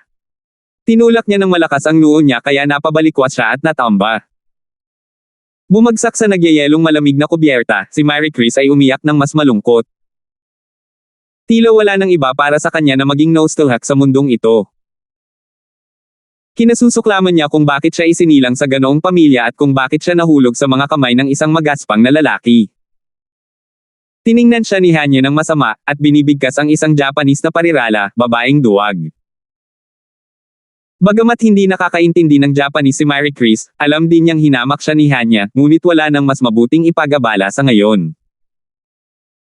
Nawala ang kanyang pagpapahalaga sa sarili, pagmamahal sa pamilya, kalayaan, at tila wala nang natitira sa mundo para sa kanya. Isang layer ng kawalan ng buhay ang lumitaw sa mga mata ni Mary Chris, at siya ay nasa matinding kalungkutan. Natural na nakikita ni Justin na ang babaeng ito ay isang pag-aaksaya lamang ng oras ngunit wala siyang awa sa kanya. Dahil wala siyang naramdamang pagmamahal sa kanya sa kabila ng magandang hitsura nito simula pa lang, bakit pa siya mag-aalaga? Kinuha ni Justin ang kanyang cellphone at nag-dial ng numero, "Mac Eden, nagawa mo na ba ang iyong trabaho?" Tanong ni Justin. Ipinagmamalaki ng pinuno ng ahente, "Kamahalan Pluto, kahit na hindi na ako bata, hindi pa ako umabot sa lawak na wala akong magagawa. Matagal nang nagawa ang lahat. Mabuti, ipadala ka agad sa pamilya ang mga bagay na nahanap mo, alam mo kung ano ang ibig kong sabihin." "Hehe, understood.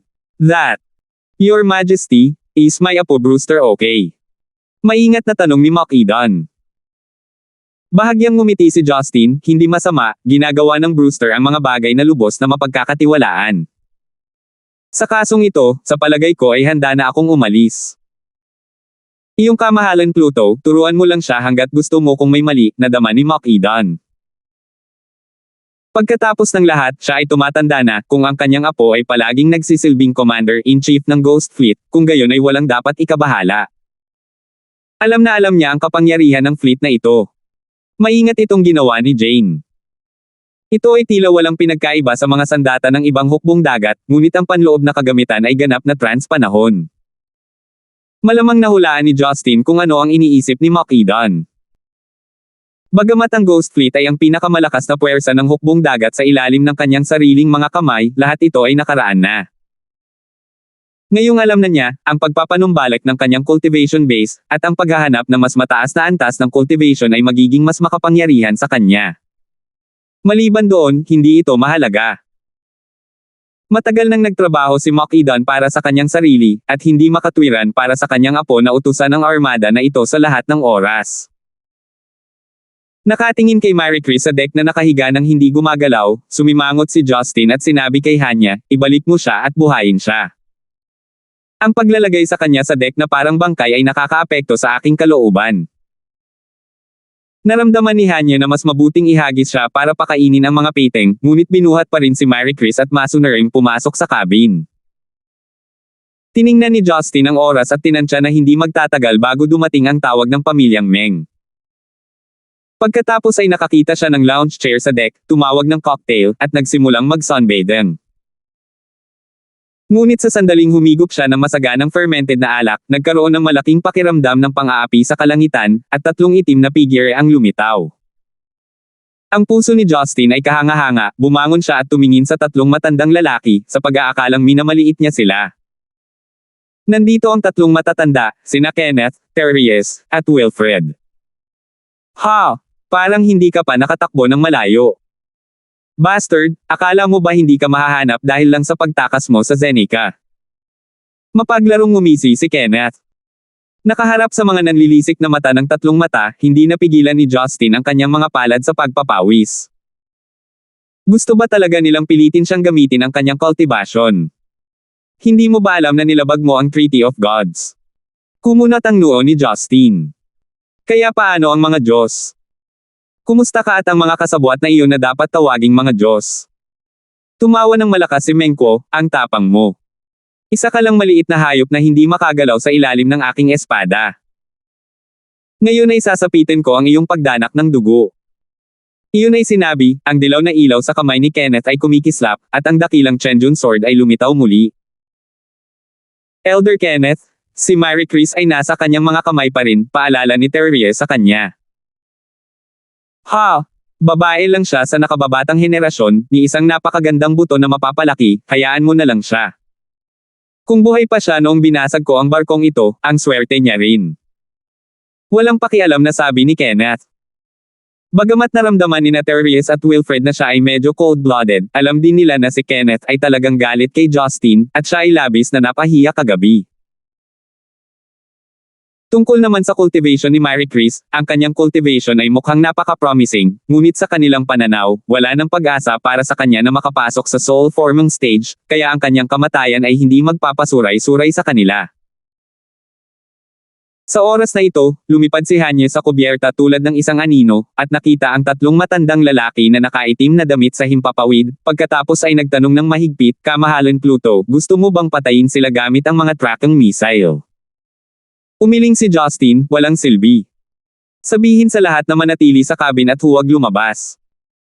Alam ni Justin na walang ganoong grupo ng mga miyembro ng pamilyang Meng na kailangang protektahan. Bukod dito, ang tatlong cultivator na ito na nasa tribulation passing stage ay madaling makaiwas sa mga missile, at kahit na pumutok sila, hindi ito makakasakit sa kanila. Ion Seal. Hindi pa rin naglakas loob si Justin na gamitin ang kanyang cultivation base, kaya magagamit lang niya ang kanyang mental power at ang mga bata sa kalawakan para umangat sa hangin. Oh, iniisip mo bang lumaban? Kung gayon, paglaruan kita ayon sa gusto mo. Si Kenneth ay sinenyasan sina Therese at Wilfred na lumayo. Itinutok niya ang kanyang espada kay Justin, at ang isang malaking koi water stage through yuan ay nagsimulang mabilis na mamuo. Bagamat nasa ibabaw ito ng dagat, maaari pa ring makuha ang earth element na espiritual na aura. Sa pagtitipon ng espiritual na aura, ang mahabang espada ay nagsimulang gumalaw, tulad ng isang halimaw na malapit ng Year-Okan ang kalaban. Gayunpaman, si Justin ay hindi nagsagawa ng anumang pag-atake ngunit hinimok ang dalawang magkatulad na espasyo, at lumikha ng isang linya, itinulak ang kanyang yate at ang mga barkong pandigma sa magkabilang panig ng harapan at likod ng ilang milyang dagat ang layo. Sa itaas ng asul na dagat, isang eksenang parang pelikula ang ipinalabas habang ang yate sa ilalim ni Justin ay lumitaw ilang nautical miles ang layo sa isang kisap mata, habang ang tubig dagat ay hindi regular na nagbanggaan, na lumilikha ng kaguluhan. Sa ganitong paraan, kahit na magsimula ang labanan, ang True Yuan ay hindi madaling kumalat para sirain ang barko. Nakakaawa. Hindi makakatakas ang mga nasasakupan mo kapag namatay ka. Sa opinyon ni Kenneth, si Justin ay gumagawa lamang ng sobrang walang kwentang trabaho. Kunin mo ito. Ang espada ng Chenjon ay napakahusay na naglaslas, at ang Maringal at mabigat na True Yuan ay nagdulot na ng tubig dagat sa ilalim ni Justin sa pagkalugmok ng daan-daang metro. Inilipat ni Justin ang 12 ng mga layer ng parallel space. Ang tuktok ng arko ay naging isang kalasag, sinusubukang lumaban, ngunit mabilis pa rin itong nabasag sa gulat. Ang cultivator sa koi water stage ay masyadong malakas, kaya ang parallel space ay hindi na mablock, at ang penetrating power ay sobrang puno na ito ay direktang durog. Iniwas ni Justin ang espada sa isang awkward na bilis, at lumipat patungo sa katawan ni Kenneth sa isang iglap. Kahit na walang True Yuan, naniniwala si Justin na ang kanilang mga katawan ay hindi kasing tigas ng katawan niya. Kung maarok niya ang kanilang mga katawan ay makakalaban niya ang mga ito. Managinip ka. Ang isang True Yuan shield ay naunat kaagad, at kasabay nito ang isang layer ng maputik na parang ambon na katawan ay napukaw sa paligid ng katawan ni Kenneth. Naramdaman ni Justin na ang kanyang mga bata sa kalawakan ay hindi gumagalaw, na para bang siya ay nakulong sa putik, na nagpapahirap sa paggalaw. 1408. Naisip mo ba na sa pamamagitan lamang ng pag-asa sa mga bata sa kalawakan at iba pang mga panlilinlang na may malupit na puwersa, malalampasan mo ang mga katanji tanging Zenaiken spell ng matandang lalaki? Ang sun-sinking spell, na ito ay kinuha mula sa sinaunang Taoism, at ito ay eksaktong labag sa iyong mga bata sa kalawakan. Ang iyong katawan ba ay pakiramdam na para kang nabasa ng True Yuan at hindi ka makagalaw? Matagumpay na ngumiti si Kenneth, pinapanood si Justin na nahihirapan sa hangin, at labis na ipinagmamalaki. Nairita si Justin. Kung mayroon siyang original na cultivation base, na may heaven and earth energy, ang adhesion ng earth element ay maaaring masira sa isang iglap dahil ang kalaban ay nasa koi water stage lamang. Nakalulungkot, ang mga batayan ng kanyang sariling mga bata sa kalawakan ay masyadong mahina, at hindi niya nagawang labanan ang True Yuan na ito. Tumawa ng tusong si Kenneth at itinaas ang espada sa kanyang kamay. Sa pagkakataong ito, ang mabigat na talon ay dumiretso sa katawan ni Justin, na hindi maiwasan. Umaasa sa kanyang malupit na puwersa, si Justin ay tumagilid ngunit tinadtad pa rin siya ng espada sa balikat. Bang! Ang espadang humahampas sa balikat ni Justin ay parang hinihiwa ito sa isang matigas na piraso ng metal. Ang tunay na yuan ay dumaloy ng marahas at kumikinang ng masigla. Parang tinamaan ng kulog, ang katawan ni Justin ay diretsong bumagsak sa dagat na parang hugis tao na kanyan. Boom! Isang matayog na spray ng tubig ang lumitaw sa dagat, at naramdaman ni Justin ang matinding pananakit sa kanyang balikat, at ang kanyang katawan ay dumiretso sa dagat ng daan-daang metro bago humina. Dahil sa lalim ng dagat, matagal nang hindi kayang tiisin ng mga ordinaryong tao ang gayong pressure ng walang anumang espesyal na kagamitan o baluti. Gayunpaman, naramdaman lamang ni Justin na ang mga kalamnan at ugat ng kanyang mga balikat ay mabilis na gumagaling. Ang kanyang mga bata sa kalawakan ay maaaring gamitin muli, at pagkatapos ng tuloy-tuloy na paglilipat ng espasyo, si Justin ay sumugod palabas ng dagat. Nang makita ang eksenang ito, medyo nagulat si Kenneth at ang iba pa. Nabawi ang katawan ni Justin. Halata na ang kanyang katawan ay tinadtad ng Chenjun sword, ngunit sa isang kisap mata lamang, ang kanyang kamiseto lamang ang napunit at ang kanyang katawan na nakalantad sa hangin ay tila walang anumang pinsala. Nakikita kong matitiis mo ito ha. Gayunpaman, sa tingin mo ba ay hindi ka kayang patayin ng matandang ito? Puputulin kita kung gusto ko. Titingnan natin kung paano ka makakabawi pagkatapos kong putulin ang iyong ulo. Ikinaway ni Kenneth ang Chenjun sword at muling sumugod kay Justin.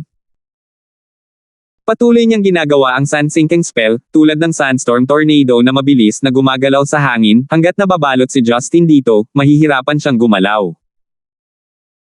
Sinubukan ni Justin na umiwas gamit ang space laws, ngunit dahil sa nakakalat na True Yuan, ang parallel space sa paligid niya ay ganap na nagambala, at siya ay ganap na hindi makagalaw ng malaya. Ang patuloy na pag-iwas, bilang kapalit, ang elemento ng lupa na True Yuan ay patuloy na dumikit sa kanya at nakontrol siya ni Kenneth. Sa kabutihang palad, ang Chenjun sword ni Kenneth ay isang mid-rank magic weapon lamang, at hindi ito batay sa talas, sa halip, umasa ito sa kalmado at bigat. Kung ito ay isang top-grade na magic weapon na may matinding talas, kung gayon hindi ito kakayanin ni Justin ng ilang beses. Sa gitna ng isang piraso ng Earth Yellow True Yuan, ang dibdib, likod, binti, at maging ang paligid ng mapanganib na leeg ni Justin ay inatake lahat. Dinala ng espada ang bloodline na lumilipad sa katawan ni Justin. Sa himpapawid, si Justin ay parang isda na kinakatay, patuloy na tumatalon. Tadterin kita hanggang mamatay. Si Kenneth ay masyadong tamad na gumamit ng anumang mga espesyal na spell para mapahusay ang kapangyarihan ng kutsilyo. Ang mga bata sa kalawakan ni Justin ay ganap na nasira, at siya ay kontrolado ng kanyang mga spell, nang walang anumang kakayahang lumaban. Naiinis lang siya na palaging gumagamit ng maliliit na galaw si Justin para pigilan siya sa pag-atake sa mga pinaka-nakamamatay na posisyon. At sa bawat oras na mapupuksa si Justin sa isang sugat, gaano man ito kalalim, mabilis siyang makakabawi. Lubhang naiinis siya nito, ngunit maaari rin niyang maramdaman na sa antas ng pagkawala ng dugo niya, unti-unting humihina ang sigla ni Justin. Hanggat tumaga siya ng higit sa 100 beses sa ganitong paraan, mamamatay pa rin si Justin dahil sa labis na pagkawala ng dugo. Hanggat walang cultivation base at walang espiritual na aura mula sa langit at lupa na ipinakilala, kung gayon si Justin ay walang iba kundi isang makapangyarihang katawan ng tao. Si Therese at Wilfred sa gilid ay medyo natulala nang makita nilang si Justin ay kaya pa ring magpumilit kahit nasa ilalim ng bigat ng malupit na paglaslas ni Kenneth. Wala silang choice kundi humanga sa sigla ni Justin. Tapos maya-maya lang, babagsak siya. Matagal nang nakalimutan ni Justin kung ano ang sakit. Patuloy siyang umiiwas at umaatake, ngunit gaano man karami ang dugong umaagos, sinubukan niyang lumapit kay Kenneth. Nangangamba ang kanyang mga ngipin, tumahimik si Justin at nagpatuloy sa pakikipaglaban. Hanggat kaya niyang lumaban, hindi niya pipiliing gamitin ang kanyang cultivation base, dahil matatalo siya sa chaos. Baka hindi na siya makapag-transform sa sarili niya. Sa di kalayuan, nasa yate man si Hanya o ang mga commander sa tatlong iba pang barko, lahat sila ay pinanood ang eksenang ito gamit ang mga mata o teleskopyo. Namumula sa galit ang mga mata ni Hanya nang makita niyang si Justin ay marahas na nilalaslas ng matandang itim na roba. Gusto niyang umakyat at tumulong, ngunit hindi niya alam kung paano lumipad sa himpapawid.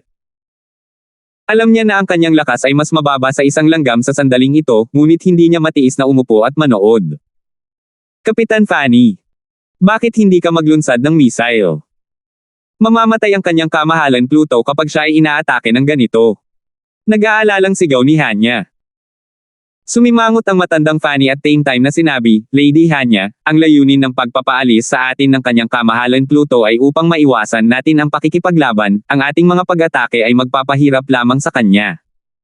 Pero, dapat tayong maniwala sa pagpili ng kanyang kamahalan Pluto. Nagtaas ng boses ang matandang Fanny. Sa himpapawid, nanginginig sa galit si Kenneth nang mapansin niyang sinusubukan siyang lapitan ni Justin at atakihin siya. Mikulit na hayop. Titingnan natin kung hanggang kailan ka makakaligtas. Umungol si Menko, Chenjun Lightning Slash. Ang mahabang espada ay may dalang agos ng kuryente, bagamat ito ay kapangyarihan lamang ng isang ordinaryong kulog, ang napakataas na temperatura at mapanirang kapangyarihan nito ay naging pambihira pa rin. Ang mahabang espada na pinagtalikuran ng agos ng kuryente ay muling tumama sa dibdib ni Justin, at kasabay nito ay nagdulot ito ng hiwa at kalahating talampakan ang haba na peklat, pinaso nito ang kalamnan at balat ni Justin. Hindi napigilan ni Justin na mapasigaw, at ang kanyang katawan ay muling nataman sa dagat, na nagpagulong-gulong ng isang malaking alon. Elder, ang batang ito ay malapit ng mamatay. Bakit hindi natin siya sama-samang salakayin at pira-pirisuhin? Magkapatid din tayo. Humakbang pasulong si Teries at nakangising sinabi. Malungkot ang mukha ni Kenneth, sinulyapan niya ang dalawa, tumango, at sinabing, sige, nataman ka sa kanya kagabi, hahayaan ko kayong saksakin siya ng ilang beses mamaya. Parehong natuwa sina Teries at Wilfred, ipinatawag nila ang kanilang mga lumilipad na espada, na parehong mababang magic na sandata, ngunit ito ay higit pa sa sapat upang harapin si Justin ngayon. Kapag namatay ang batang ito, kukunin natin ang kayamanan ng pamilya Meng, at pagkatapos ay mapapawi ang lahat ng kanyang mga nasasakupan. Sa pamamagitan nito, halos matapos na ang ating makamundong gawain sa pagtayo sa oras na ito, labis na tagumpay si Kenneth. Sa panahon ng pag-uusap, si Justin sa dagat ay gumaling mula sa kanyang mga pisikal na sugat at muling lumutang. Imposibleng makatakas sa sandaling ito. Hindi lamang ito magiging mahirap, ngunit hindi rin niya maaaring iwanan ang kanyang mga nasasakupan at mga dating kaibigan. Ngunit para talunin ang tatlong cultivator na ito ng Tribulation Passing Stage, naramdaman ni Justin na imposibleng hindi gamitin ang kanyang cultivation base. Talaga bang itataya niya ang kanyang buhay sa pamamagitan ng pagsisikap na gamitin ang kanyang paglilinang? Nanghihina at nanghina ang kanyang katawan.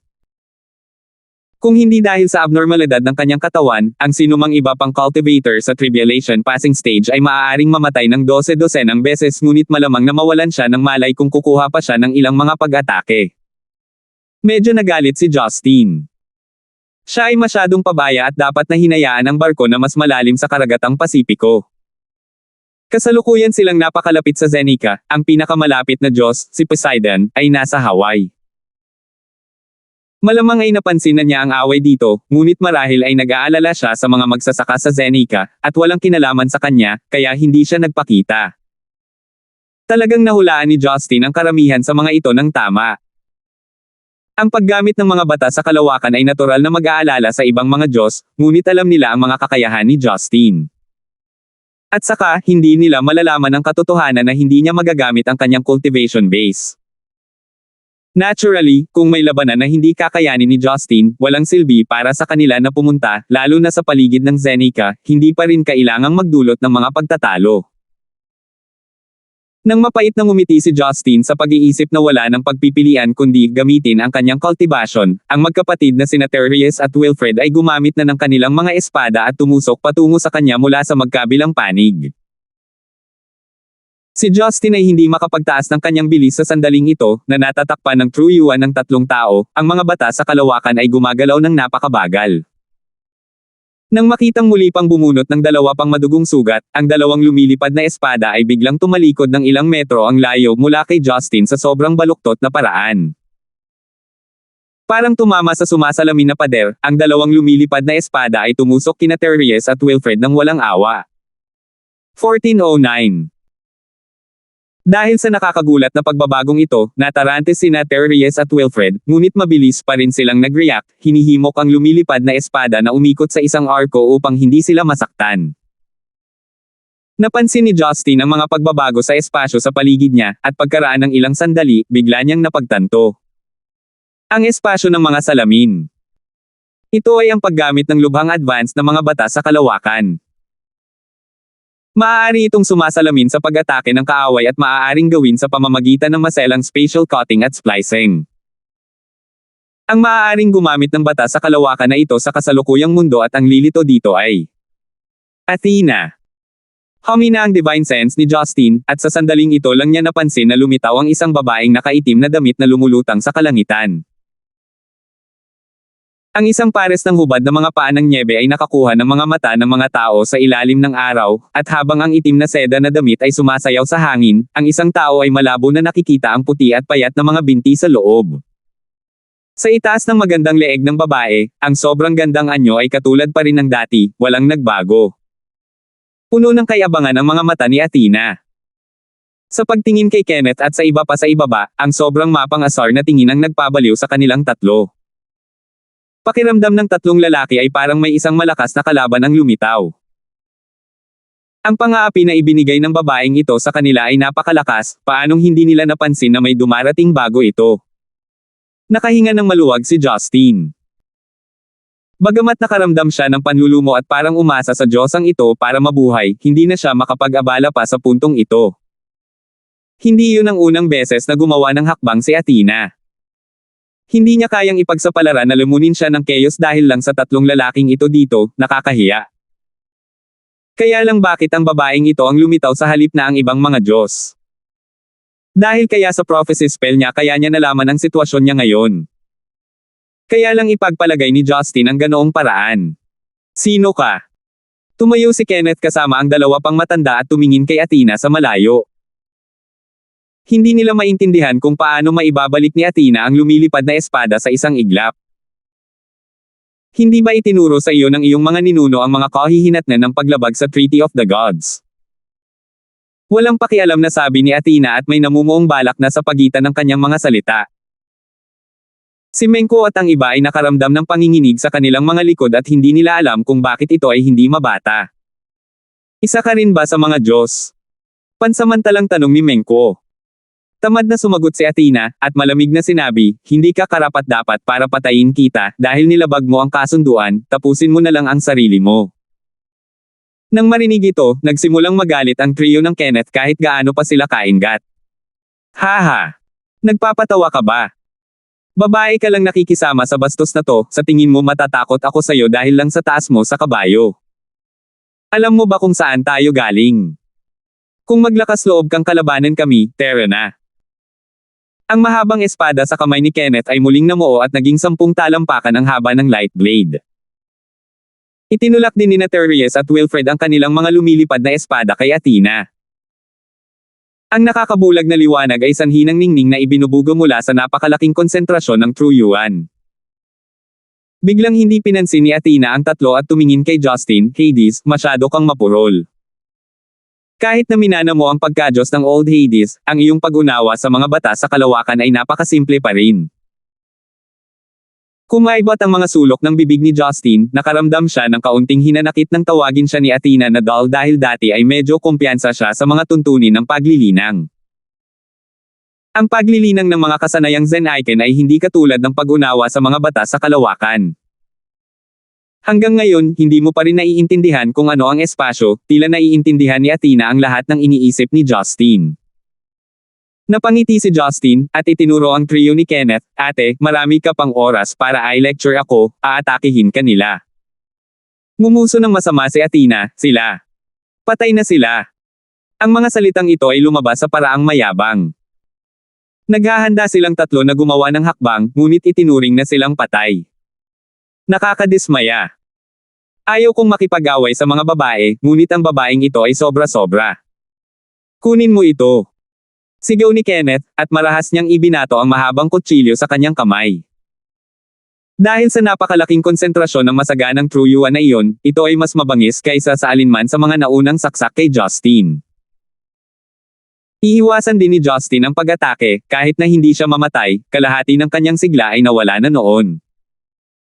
Gayunpaman, si Athena ay nakatayo pa rin sa hangin, na parang walang nangyari. Biglaan. Nawala ang malawak na blade light ng 10 metro sa harap ni Athena. Tila nasira ito sa ibang espasyo, ang blade light ay hindi lumitaw sa espasyo kung saan naroroon si Athena ngunit hinihigop ng ibang espasyo. Kaagad pagkatapos, naramdaman ni Kenneth, Therese, at Wilfred na may walang katapusang pagsipsip sa ilalim nila na nagsimulang hilahin silang tatlo pababa. Nakatayo sa malayo, malinaw na nakikita ni Justin at nararamdaman niya na ang espasyo kung saan matatagpuan ang tatlong tao ay patuloy na gumuho. Halatang walang tigil ang pagbagsak ng espasyo, pero sabay silang tatlo. Si Justin ay hindi pa nakakita ng ganoong bata sa kalawakan, ito ay tulad ng isang itim na butas sa dagat na maaaring lumunok ng kahit ano, ngunit sa katunayan, ang butas ay ginawa sa pamamagitan ng hindi mabilang na mga paralel na espasyo. Nagpanik silang tatlo, napagtanto na hindi maganda ang sitwasyon kaya bigla nilang binomba ang nakapalibot na parallel space ng kanilang True Yuan. Ang True Yuan ng tatlo sa Tribulation Passing Stage ay sabay na sumabog na tiyak na malakas. Ngunit kahit paano nila sinubukang sirain ang kahanay na espasyo sa kanilang paligid, ang bilis kung saan sila nahulog ay hindi humina. Nang marating nila ang ibabaw ng dagat, nagsimulang magkaroon ng mga bumubulusok na tubig at umaalingaw-ngaw ang dagat, ngunit makalipas ang mahigit 10 segundo, nawala lang ito, at bumalik sa orihinal na katahimikan ang buong dagat na parang walang nangyari. Ngunit natuklasan ni Justin na ang tatlong matatanda ng pamilya Meng ay nawala. Mga mangmang na magsasaka. Nilamon na sila ng parallel space. Sa kanilang cultivation base, hindi nila kayang tiisin ang pressure ng space na ganoon kakapal, malamang nadurog na sila at nakakalat, mahinang wika ni Athena. Naiisip ni Justin kung gaano kaitikot ang tatlong lalaki nang mahulog sila sa loob ng bagay na iyon. Ang ganitong uri ng pamamaraan, sa isang galaw lamang ng mga batas sa kalawakan, nagawa niyang patayin ang lahat ng tatlo sa Tribulation Passing Stage Cultivator, gaano kakilakilabot. Huwag kang magtaka, tumingin muli si Athena kay Justin at sinabing, masyadong mababa pa rin ang kanilang lakas kumpara sa mga tunay na makapangyarihang Zen Icon Cultivator. Ang ganitong uri ng panlilinlang ay kapaki-pakinabang laban sa kanila, ngunit kung ang kanilang True Yuan ay sapat na malakas, hindi ito magiging madali. Mapait na ngumiti si Justin, hindi ka gumamit ng anumang kapangyarihan. Kahit na ilang beses silang mas malakas, natatakot ako na hindi pa rin sila karapat-dapat na maging kalaban mo. Ito ang kapangyarihang hatid ng mga bata sa kalawakan na hindi mo pag-aanong na-practice, pagmamalaki ni Athena, Hades, ang iyong sitwasyon ay nasa aking inaasahan. Sa tingin mo ba ay tama ang iyong landas? Ito ay tulad ng kung paano mo ipinipilit na tahakin ang iyong landas. Mayroon din akong pagpupersage at hindi ko ito pagsisisihan, kumpiyansa na sabi ni Justin. Hindi rin siya kinukumbinsi ni Athena. Nang marinig ang mga salita ni Justin, binigyan niya ito ng malamig na tingin at nagplanong umalis. Ngunit agad siyang pinigilan ni Justin, at hindi napigil ang magtanong, nagtataka ako, paano nagkaroon ng ganoon kalakas na atraksyon ang iyong space law ngayon? Ano ang puwersang humihila sa kanila pababa? Nagsalita si Athena na nakatalikod sa kanya, at mahinang bumantong hininga, tulad ng sinabi ko kanina, hindi mo talaga naiintindihan kung ano ang espasyo. Sa palagay mo ba ay may tinatawag na puwersa sa universo? Nagulat si Justin saglit.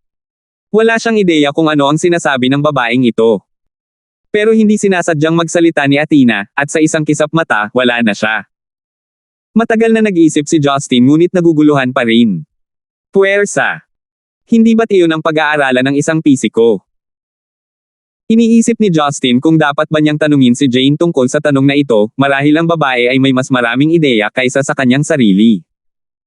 Kahit na ano, at least nakatakas siya dito.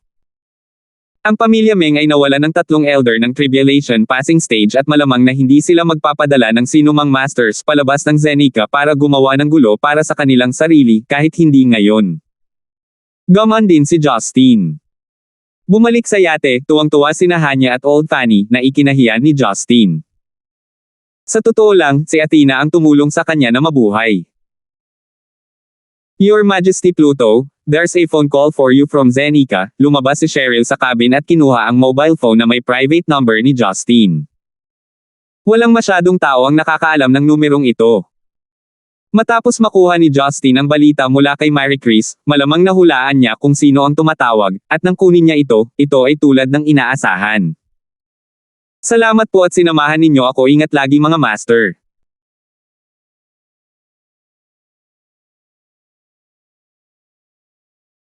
Cultivator. Ang ganitong uri ng panlilinlang ay kapaki-pakinabang laban sa kanila, ngunit kung ang kanilang true yuan ay sapat na malakas, hindi ito magiging madali.